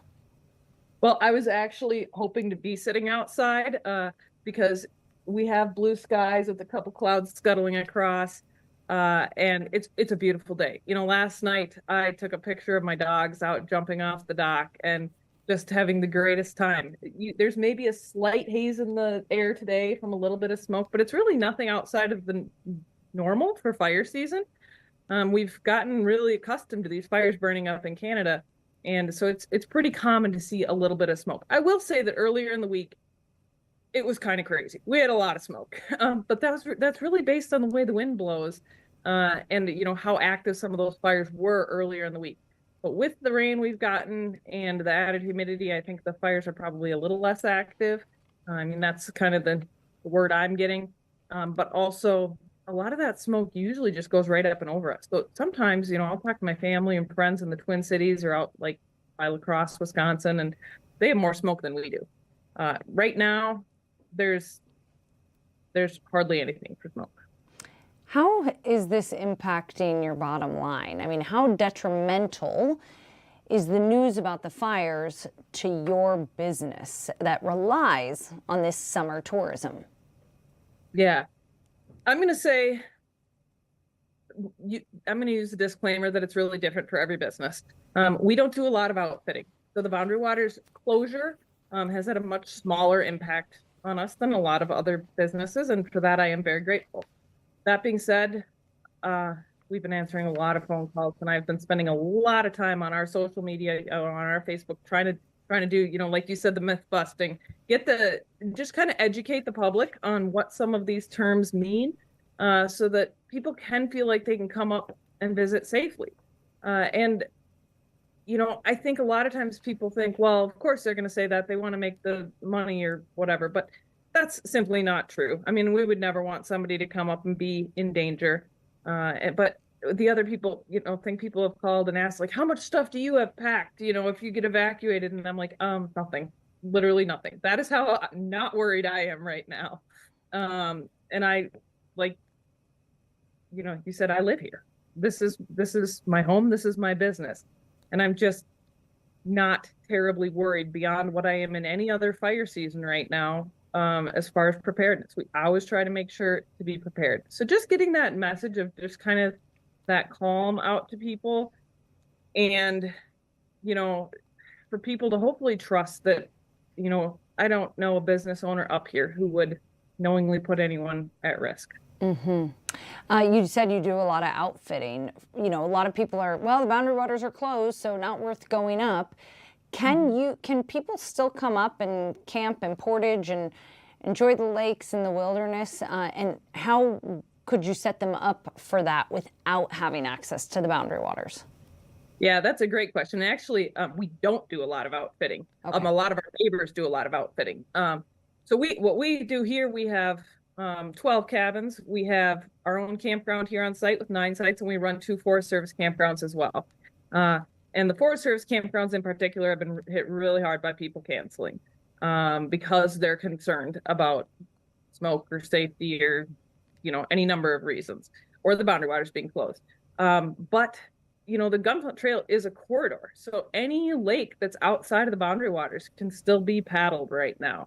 And I mean, there is a lot of routes that you could do without ever going into the Boundary Waters. There's lots of hiking you can do. Photography, all sorts of things that would not be impacted by the closure. And, when it comes to smoke, we've been telling everybody to treat it like a rainy day. If smoke blows in, yep, we all got to kind of get inside and close the windows. We purchased air purifiers for all our cabins so that, everybody would be safe breathing clean air if we get another really heavy smoke incident. But, read a book, play some board games, go out to eat at one of the local restaurants. I mean, some of the restaurants that you need reservations weeks out to get into, you can get into right now just because there are a lot less people up there. And we've talked to a lot of guests who said, yeah, it was a little different having that heavy smoke. We didn't do all the normal things, but we did a bunch of other things that were really, really fun. You've lived through wildfires before. You said that you are part of the firefighting efforts. Is this a part of life up there? Wildfires happen every summer. Yeah, I'm so glad you asked that question because it was something I kind of mentally noted I should mention. This is our natural disaster. You go down to the Gulf and hurricanes are their disaster. A lot of the Midwest, it's tornadoes, severe hail. What we really have for disasters are, years and years ago, we had the storm, the 99 blowdown storm with straight line winds. Otherwise, I suppose you could call blizzards a disaster, although I love a good blizzard for ski trails. But wildfires are kind of our big natural disaster that we can have up here. And that being said, just like people down along the coasts are prepared for hurricanes and all of that, we're prepared for wildfires. Do you guys have a plan in place if I was visiting and, winds shifted, fires got close, you guys had to be ready to go? Do you guys have a plan in place for the guests? Absolutely. That's part of the broader plan of the Gunflint Trail Fire Department. And I'm not speaking on their behalf today, so I want to be careful, what I say. But there is an evacuation plan in place for the whole Gunflint Trail. It's a very fine-tuned plan. We can execute it very quickly. And business owners are all very aware of what that is. This fire in particular, it's like 40 miles from here right now. So I just have, like I said earlier, no concern as of today about this fire getting here. But every resort up here does have a plan involving the fire department as well as management of each resort into how to get people out quickly and safely. You guys are near the Little Knife fire. Are you seeing any, are you seeing any signs that the fire is, I think, more than 20 miles away, but are there any signs besides the haze in the air? No, like I said, we had a couple really smoky days, and that was a combination of the smoke over by Ely and some of the ones in Canada, as well as that one that were burning pretty actively during that really hot weather. Well, it was really smoky down here too, Ruth, so. Yeah. Exactly. But other than that, the only thing we notice right now is that we're quieter. A lot of people have bailed because they do think, for whatever reason, that it's unsafe to come here, which is really too bad because it's not unsafe. You know, businesses are open, and frankly, businesses need the support of people coming up right now, especially these outfitters who have lost, huge percentages of their business because of the boundary waters being closed. And it, like I said earlier, it might be kind of a fun time to visit. You might see more moose out and about this time because the trail is quieter. Usually the moose kind of go off into the woods during July and August. And I would say a sighting of any wildlife would be quite a bit more likely right now with this much reduced traffic. Yeah, it's a great point. Like she said, blue skies outside of the Golden Eagle Lodge right now near Grand Marais. Ruth Wagner, I so appreciate you joining us. Thank you for the opportunity. Come on up to the Gunflint Trail. All right. We're going to take a quick break, but we'll be back after this.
Welcome back. Thanks for joining us. This is the part of the day where we like to take a look at what's trending on social media in a segment we like to call, Wait, What's Happening?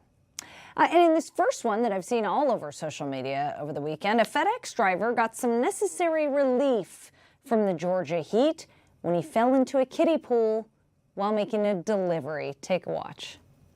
There he goes, up to deliver the box, and then he backs up to take the photo. Oh, there he goes. Footage from Lindsay DeLitta shows the moment that the driver fell while walking backwards to take a photo of the package that he delivered. Despite the tumble, the driver kept his cool, joking that he needed that before walking back to his van. Oh, love the slow-mo there, Grace. That was something else. Yeah, that Georgia heat can get you. I don't think this guy was mad about it at all. No, and I mean, I would be happy about it. I mean, his phone looked like it was okay, as long as his phone was okay. But what placement for a baby pool? I mean, right there in front of the front door.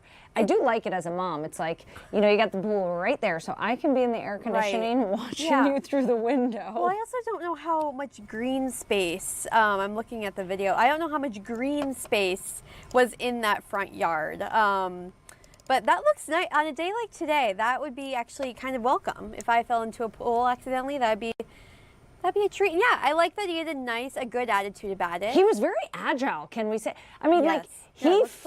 I would have been so clumsy, Grace. I would have fallen into that pool, probably rolled over, probably nearly drowned. I would have been near drowning if I would have fallen into that pool. Look at him. He just rolls out of it. Yeah, that's actually really impressive. I think this guy is working out. He's stretching every day before he goes out for his deliveries. He's prepared. He was prepared. He was waiting for that situation. Paul, I can't believe Paul put that in slow-mo. Paul would put that in slow-mo. He would. So Thank God he's backed. So dramatic. I do have a kiddie pool, by the way, for my kids on the deck. Do? You know, we're not fancy. We don't have an in-ground pool, so yeah, we just have a little pop-up pool. Yeah, I mean, you also live relatively, I don't want to reveal where you live, but you live relatively close to a beach, and I have a pool at my apartment, and I'm there all the time. I love it. What's amazing, Grace, is like, usually you fill up the kiddie pool, and the kids make me boil hot water on the stove to add to the kiddie pool to warm it up. You don't got to do that right now. No, you sure don't. We're in our 10th day of 90-degree temperatures. It takes about 5 minutes before that pool starts getting real hot. Well, hot, and then you need to put cool water on. Just the heat, yes, I'm having to dump it and replace it like every day. Just the heat of the deck alone is like acting as a boiling. It's like a boiling pot of water. I wonder if we could fry an egg. Has anyone tried to fry an egg out there? You put the pan out there. I think we needed to do that like last week. Okay. I don't know if not it's still hot anymore. enough. Okay. Yeah, I don't know. I want to get one of those blow-up pool things. Have you ever seen these? They're like lounges that you fill with water, and there's little holes in the lounge that come out and spray you while you're sunbathing. That's what I want. That's what I want. Wow. You should get one for your deck, and I'll come over and I'll use it all the time. You'll get home and. Why would you come to my house when you have a pool at your apartment? Your apartment pool is way better. It gets very packed. We can talk about this later, but yeah, it gets pretty packed when it's hot outside. Like, there's no place to sit, and the pool is. Well, you don't need a place to sit. You just need a spot in the pool. Well, the pool's tiny. On another note, Grace, have you ever found yourself pulled over and trying to get out of a ticket? No. Well. Have you? Yes. Many times. Many times. I've never. I promise I have never gotten pulled over. It's kind of shocked, and watch me get pulled over on the way home. But well, I have a need for speed. Guilty. Anyway, in Florida, one of the sheriff's departments down there, the Orange County Sheriff's Office, has let out a public service announcement. If you gotta go, you still need to drive slow. Air the video. Coffee, and I have to poop my pants. Trying to get home because I gotta poop. I have to poop really bad. I'm about to myself, bro. Believe it or not, this is an excuse we hear all the time. Is there a reason you're driving the way you are? Trying to go. I have to poop so bad. I literally have to poop on myself. 3 different people told me the same thing to that day. In a rush to go to the toilet. Whatever the excuse, I'm shitting myself. speeding is still speeding. To be honest with you, I have to poop. I gotta poop so bad. You have to pee or something? No, there won't. Even if you are having an emergency, you can't endanger other people's lives. I mean, you still can't drive like that. You're traveling over 120 miles an hour in a 70-mile-an-hour zone. You're gonna kill somebody. You can't be driving like that. Even when I was behind you, you didn't even stop for the stop sign. And how many exits did we pass along the way that you could have taken to use any of those restrooms? Instead, you endangered other people's lives? You're ripping by cars over there. I got poop. You gotta poop? Yes. Or you almost made me poop. Don't let number 2 become priority number 1. Father, Poop, I wouldn't have did it. Go before you go. Go before you go, Grace. Why do you do this to me? Listen, Grace, I just compiled the videos that social media says is getting a lot of attention. Yeah. And I the can Orange see County, why. the Orange County Sheriff's Office in Florida, they have a problem on their hands. And they needed to educate the public. Yeah. I hate to say it though, people in Florida, terrible drivers. Driving in Florida, it's scary. So, I mean, I don't, is there something in the wall? Are you all right? Are you gonna make it through? No, I'm not. I never, I should have watched.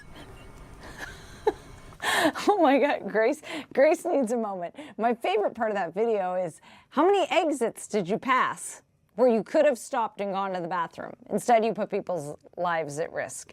So according to the Orange County Sheriff's Office, needing to go to the bathroom is not a good excuse and you will not get out of a ticket. Grace? Sorry, we're trying to figure out if Ian Leonard's going to come in because I feel like he'd be a more appropriate person for you to talk about. We should replay this video for Ian Leonard. We should. I get it though. I'm not, I get it. When you gotta go, you gotta go. Again, don't drive unsafely. And the person that was going 120. I know. I mean, at some point, dude, you just gotta. I will say, I do have a friend who got out of a speeding ticket because she brought up her menstrual cycle. Oh! So, yeah, she said, I need to get home. It's an emergency. And she says she made the officer so uncomfortable that he was just like, just go. So I thought it'd only work if it was a man. Can't use that on a.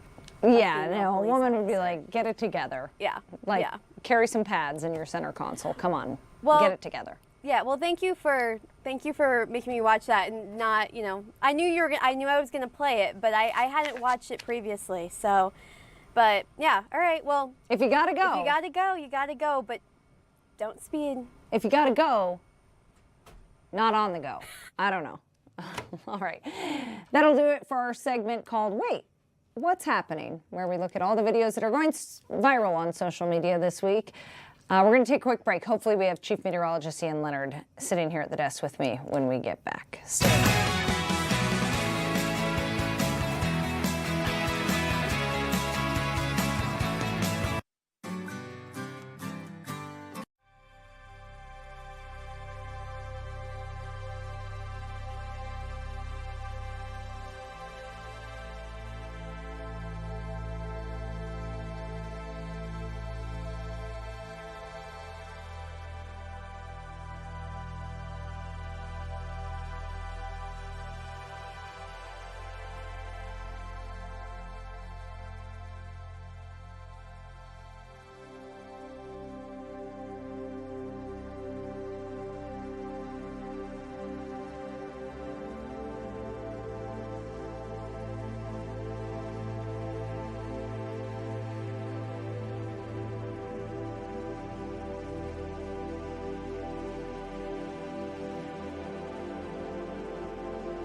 Welcome back. Well, because Grace Henry, our producer, loved talking about all of our social media segments in that last block, I decided let's just roll it over and keep talking about what's going on the internet this week. Grace, have you heard about this raccoon in Washington outside of Seattle? It's a funny looking raccoon. Doesn't look like your standard raccoon. No. And he's become an internet sensation. Yep. The internet has even named him Jimothy. Jimothy. Not Timothy, not Jim, Jimothy. Yeah. Jimothy has my heart. He's stolen my heart. He hobbles around. He more than hobbles, Grace. No, actually, yeah, you're right. He's pretty agile. He's as agile as a monkey, let me tell you. But he's become popular because wildlife experts believe that Jimothy has a condition called short spine syndrome, a rare congenital condition where the vertebrae are compressed or fused, giving animals a shortened, rounded appearance. So he has like a rounded back, but he's really quick. He seems to do just fine with his condition. But certainly you see this and you're like, what is that? It doesn't clearly look like a raccoon. It doesn't clearly look like anything. Jimothy, it's like a ball with 4 legs. That's how I can describe him. Because he still moves so quickly, to me, I saw it and it looked like a gray furry monkey. Yeah, like a squished up lemur, perhaps. Like a fat lemur. Yeah, if I saw him out in the wild and he was going super fast, I might think it's a rabbit, but I think I'd be pretty freaked out because he's one of one. Jimothy is one of one. He is completely going viral. He's unique. He's unique. And you know what? Unique. We welcome raccoons of all shapes and sizes. We sure do. And we celebrate it. We don't discriminate. We celebrate different bodies here on Fox 9 all day. So, Jimothy, love to see that you're still getting around, that you're adapting, and now you're famous. Hopefully we'll get one of those videos pulled in for tomorrow. I'm hoping I know. That Sadly, we're able to get we didn't have the licensing rights to share the video, but Jimothy is taking the internet by storm. Yeah. What about the World Cup halftime, Grace? Did you watch this? I sure did. I kind of forgot that it was happening, not gonna lie. 2 p.m. on a Sunday, I was, busy doing chores and getting things situated. It was beautiful outside. Exactly. I kind of forgot that it was happening, but then my boyfriend was like, the World Cup game's happening. So we turned it on and I watched the halftime performance through the rest of the game. It was a pretty slow moving game. Argentina won in the extra time. I forgot which Spain. Spain, sorry. I thought Argentina was going to win. I didn't want Argentina to win. I'll put that on the record. I did not want Argentina to win. But yeah, the highlight was definitely Justin Bieber. Let me tell you. So it was a beautiful day yesterday. I had my kids swimming at the beach, so I did not watch it live. But when I came home, I did not rewatch the game. Sorry to you soccer fans. I don't care. The U.S. wasn't in it. But I did watch the halftime show, and let me tell you, I know Shakira was there. There was all kinds of people there, right? Madonna, BTS. Yeah. Madonna. Justin Bieber, man. He comes out with just a guitar. Just a guitar. And it was beautiful. And honestly, I think it was proof that these wildly extravagant halftime shows are unnecessary. Yeah. It was just Justin and his acoustic guitar. Yeah. And it was incredible. And he sang his very popular song, Hallelujah. And he replaced the words, World Cup, Hallelujah. I mean, love it. Justin, I'm a believer. I'm a believer. Hardcore. And we're from 2 different generations, but he transcends. He does. He transcends. And when I have children one day, I'll be raising them listening to Justin Bieber because have you seen those videos on social media of millennial moms showing their little girls Justin Bieber and their faces just completely light up like they're having an epiphany? I love that. I love that. And when Justin Bieber tours, I hope he tours, I want to go. Let's go together, Courtney. Let's go. This would be. Do you think Paul would come with us, or? I think he might. We could convince him. I don't know if like a middle-aged dad is really welcome at a Justin Bieber concert if they're not bringing their daughters. But you know what? Paul can come anytime he wants. Yeah. Okay, and speaking of the World Cup, did you see this fight that broke out? I saw it on social media after. I didn't see it live, or maybe I saw it and didn't register. I did, but yeah, you showed me this video earlier today, and it looked more like it belonged, you know, on the hockey arena rather than on the soccer. Yeah, exactly. That's right. Yeah, so the scuffle erupted between Argentina and Spain players at the end of the game in New Jersey, with one player receiving a red card. Yeah, let's play the video. There's audio on it.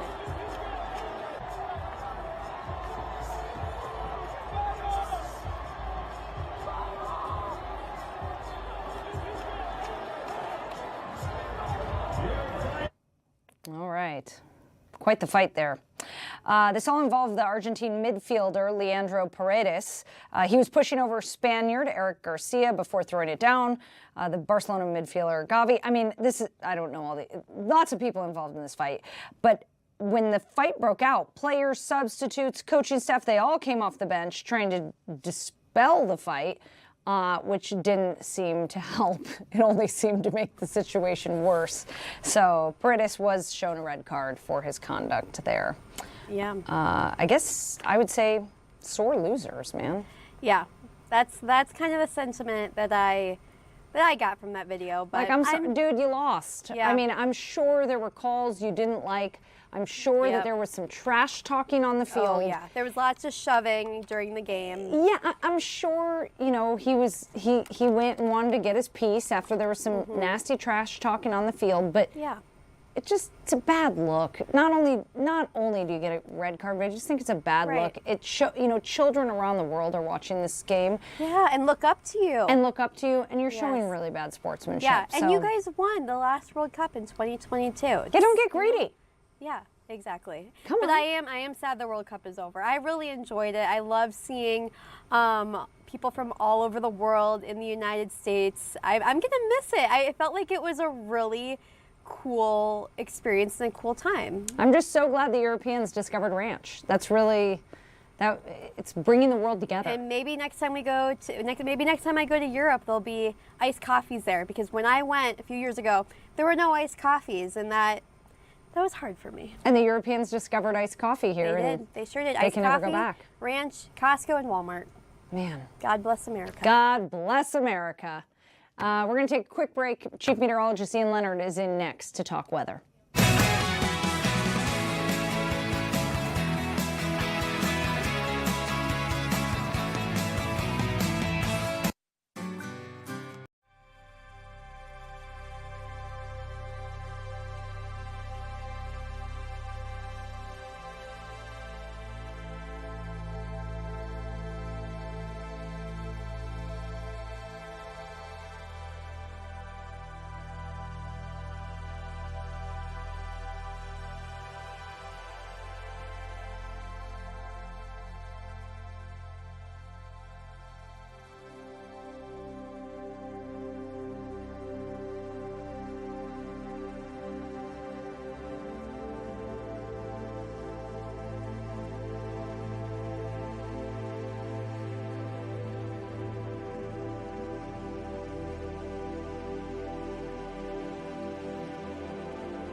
All right, welcome back. Ian, we're on TV now. You know what? It's called multitasking, or is it multitasking? When you're playing Wordle on your phone, it's playing Wordle. My God. The word of the day is Courtney. Oh, Courtney means anyway. Anyway, Chief Meteorologist Ian Leonard, thanks for joining us. Another hot day.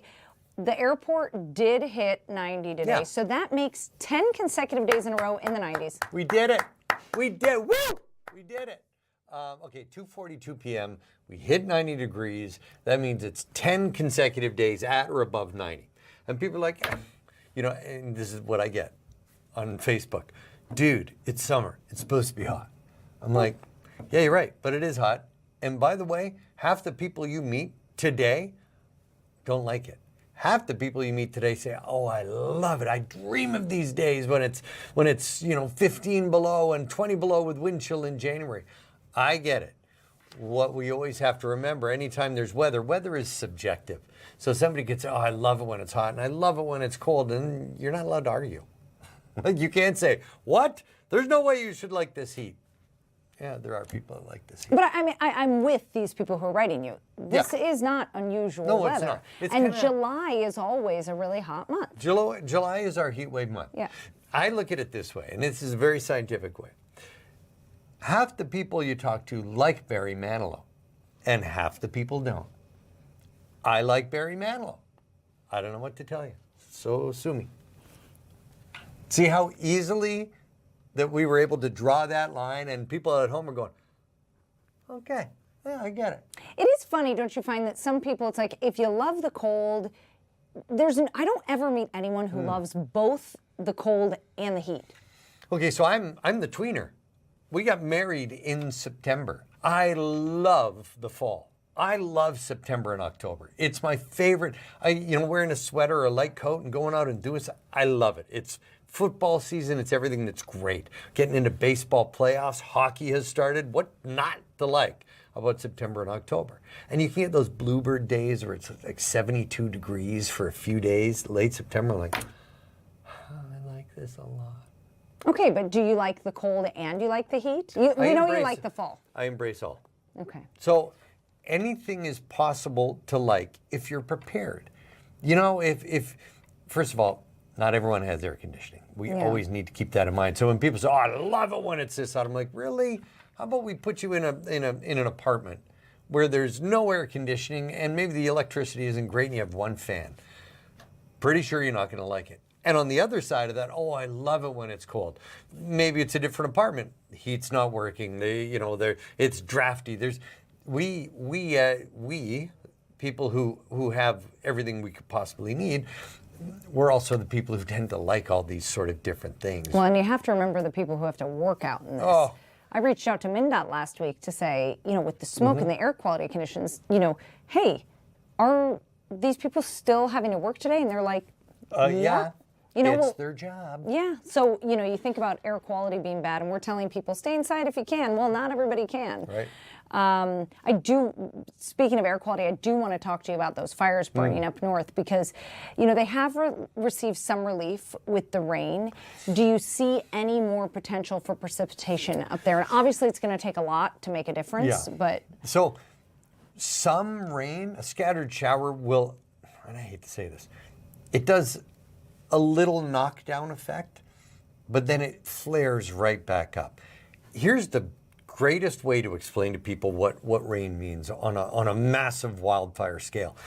Anybody who's had a backyard or a lakeside or a cabin bonfire, a big bonfire pit, 3 feet by 3 feet, you're throwing wood on there all night, you're making s'mores, somebody's got a guitar, you're like, this is the best night ever. And then at the end of the night, somebody says, oh, I'll put it out. And you're out there with a hose for 45 minutes, stirring the embers and the coals, and you're like, oh my God, this thing is still hot. I've been pouring water on it for at least a half an hour. You do it again. Anybody who's really had to put out a big campfire, bonfire, will understand, maximize that by 60,000 acres, 70,000 acres. We're over 75,000 acres burned right now. All of that is one big hot spot. it doesn't go out with just a scattered shower or two. And our drought situation, I think some people think, here's a glass of water. And you pour it out and you're like, well, now we're in a drought. The glass is empty. But if we fill that back up and put it down, drought's over. But drought has so much more to do with the lack of rainfall. It's about soil moisture, it's about aquifers, it's about rivers and lakes and ponds. Generally speaking, when you get into a severe drought, which is what we have up there right now, you're looking at 3 to 5x of moisture to just bring you back to neutral. We're talking a foot of rain. It's not in the forecast, by the way. That's never in the forecast up there. But it's not in the forecast now either. So rain is, you can't poo-poo it. It's a good thing when we talk about wildfires, but we need days and days and days and days of soaking, drizzly rain to really help us stay cool. But you know, there's a double-edged sword right now. We're in our convective season.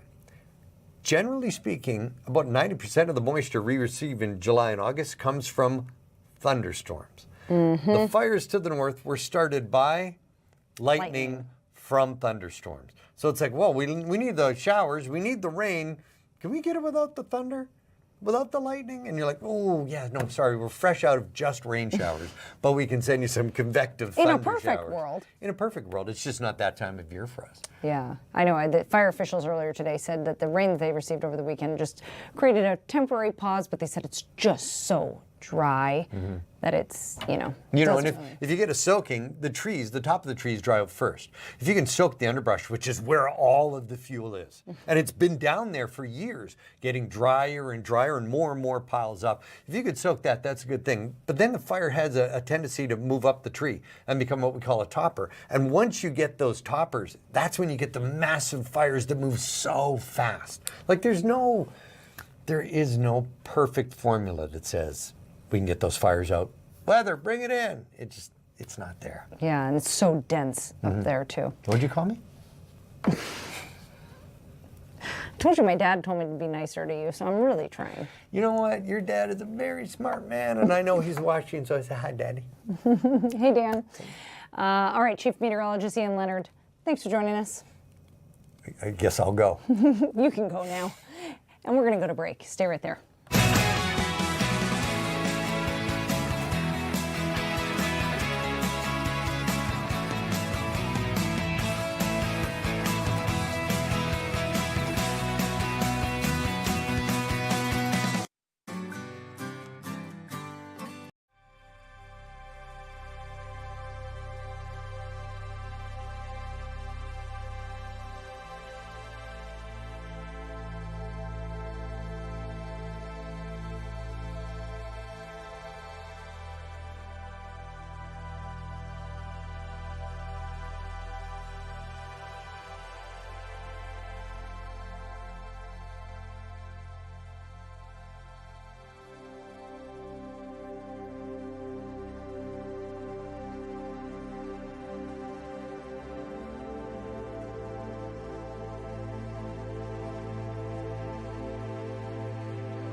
Welcome back. Well, you just heard Chief Meteorologist Ian Leonard and I talking about the conditions up in northern Minnesota, where over 700 firefighters are fighting more than a dozen active blazes. We got an update earlier today from the DNR Wildlife Prevention Specialist, Karen Harrison, and I want to replay that interview because it was really interesting. Take a listen. Update on where these fires are at. So we brought in Karen Harrison, the DNR Wildfire Prevention Specialist. Karen, thanks for joining us on the show again. Thanks for having me. Okay, so what's the biggest challenge right now for firefighters fighting these fires? Yeah, I think there's two components to the most challenging. One is the remoteness of these wildfires. The access, one of our number one safety things always working in wildfire is firefighter safety and safety of the public. We want to make sure that it's safe to enter and exit an area with the equipment and the people that we have on these wildfires. That's definitely something that comes into play, especially within the boundary waters. And another aspect is the weather. We have had varying weather over the last week, from red flag, really very high fire danger, to some precipitation. And now we're seeing again today increase in temperatures, gusty winds, potential of storms coming through. But again, with that, we have the potential for more lightning. And yesterday we did detect 3 new fires, and crews were able to get on and start direct suppression efforts on those 3 fires.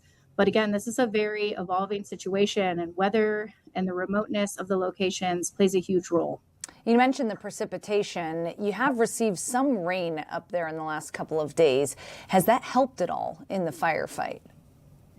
The precipitation that we've received so far is a small pause on what's going on. It can provide firefighting crews the opportunity to get a lot more work done when we have some of that precipitation or higher humidity, but it is so dry. And when we have the increase in wind and temperature, that precipitation in like fine fuels, it's dry within an hour.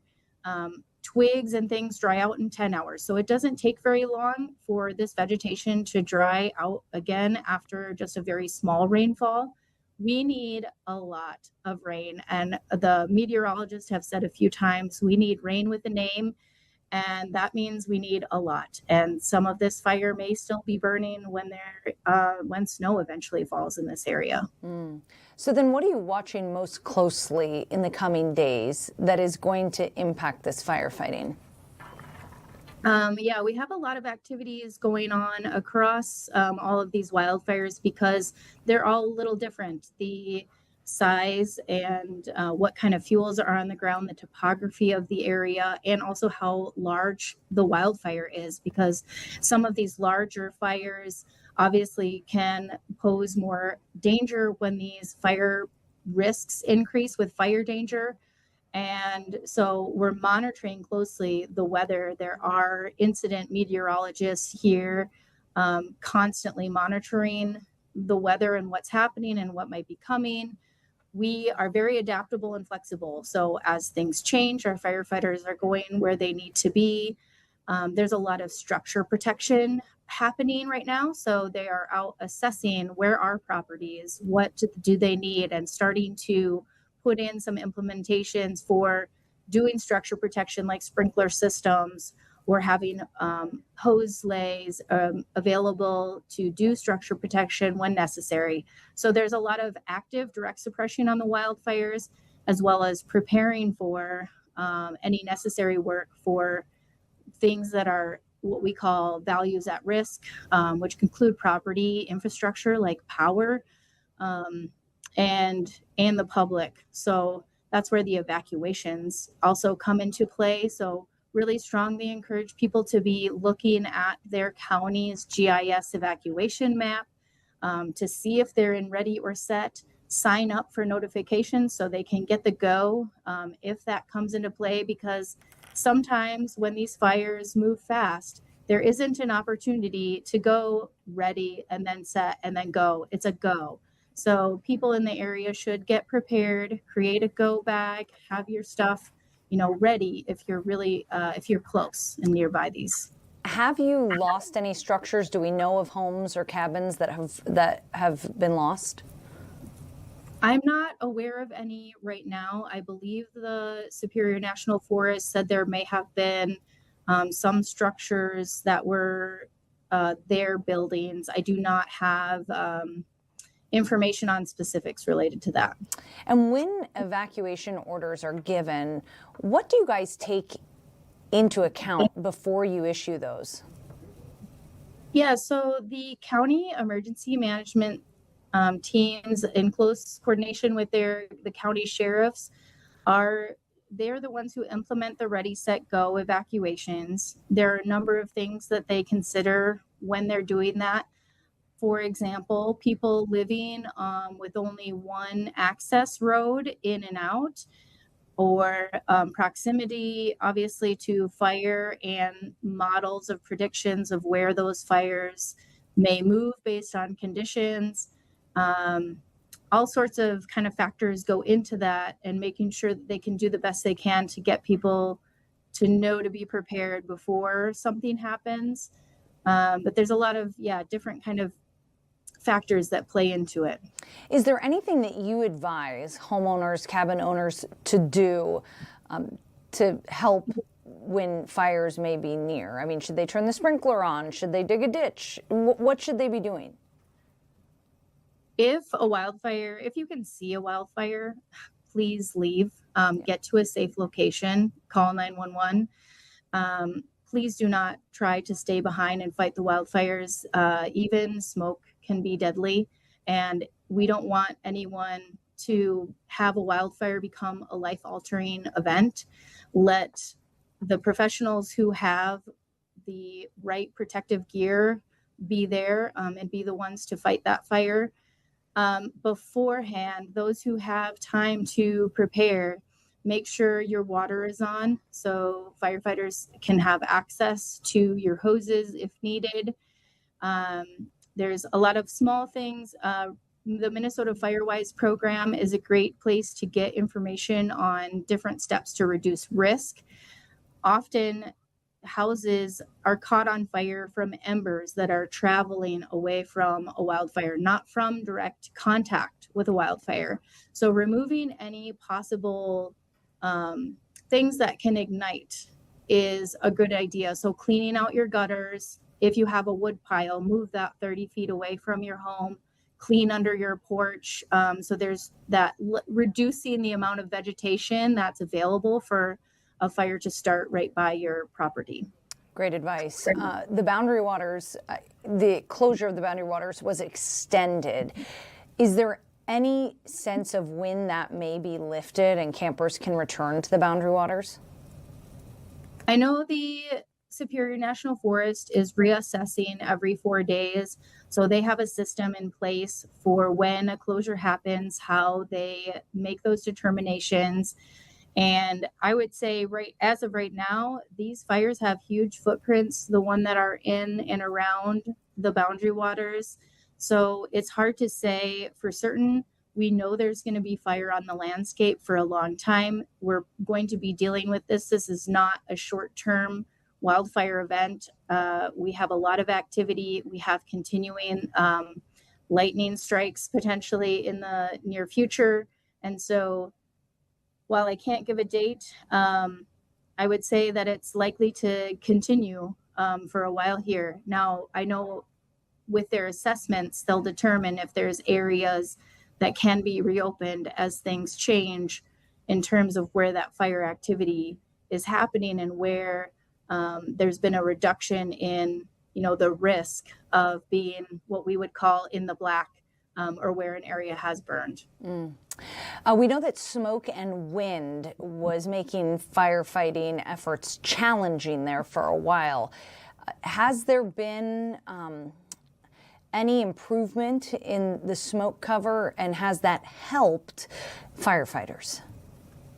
Yes. So especially, in Minnesota, we often talk about how lucky we are because we have a lot of water resources available, and aircraft as well as on the ground direct suppression is a great combination in order to get at, putting some of these fires out and making sure that they are not continuing to move forward and get more acreage. When there is low visibility, aircraft is not able to fly. They need a minimum of 2 miles of visibility. And so when there are smoke impacts or other impacts that, to that visibility, they aren't able to get up and do work on the wildfires.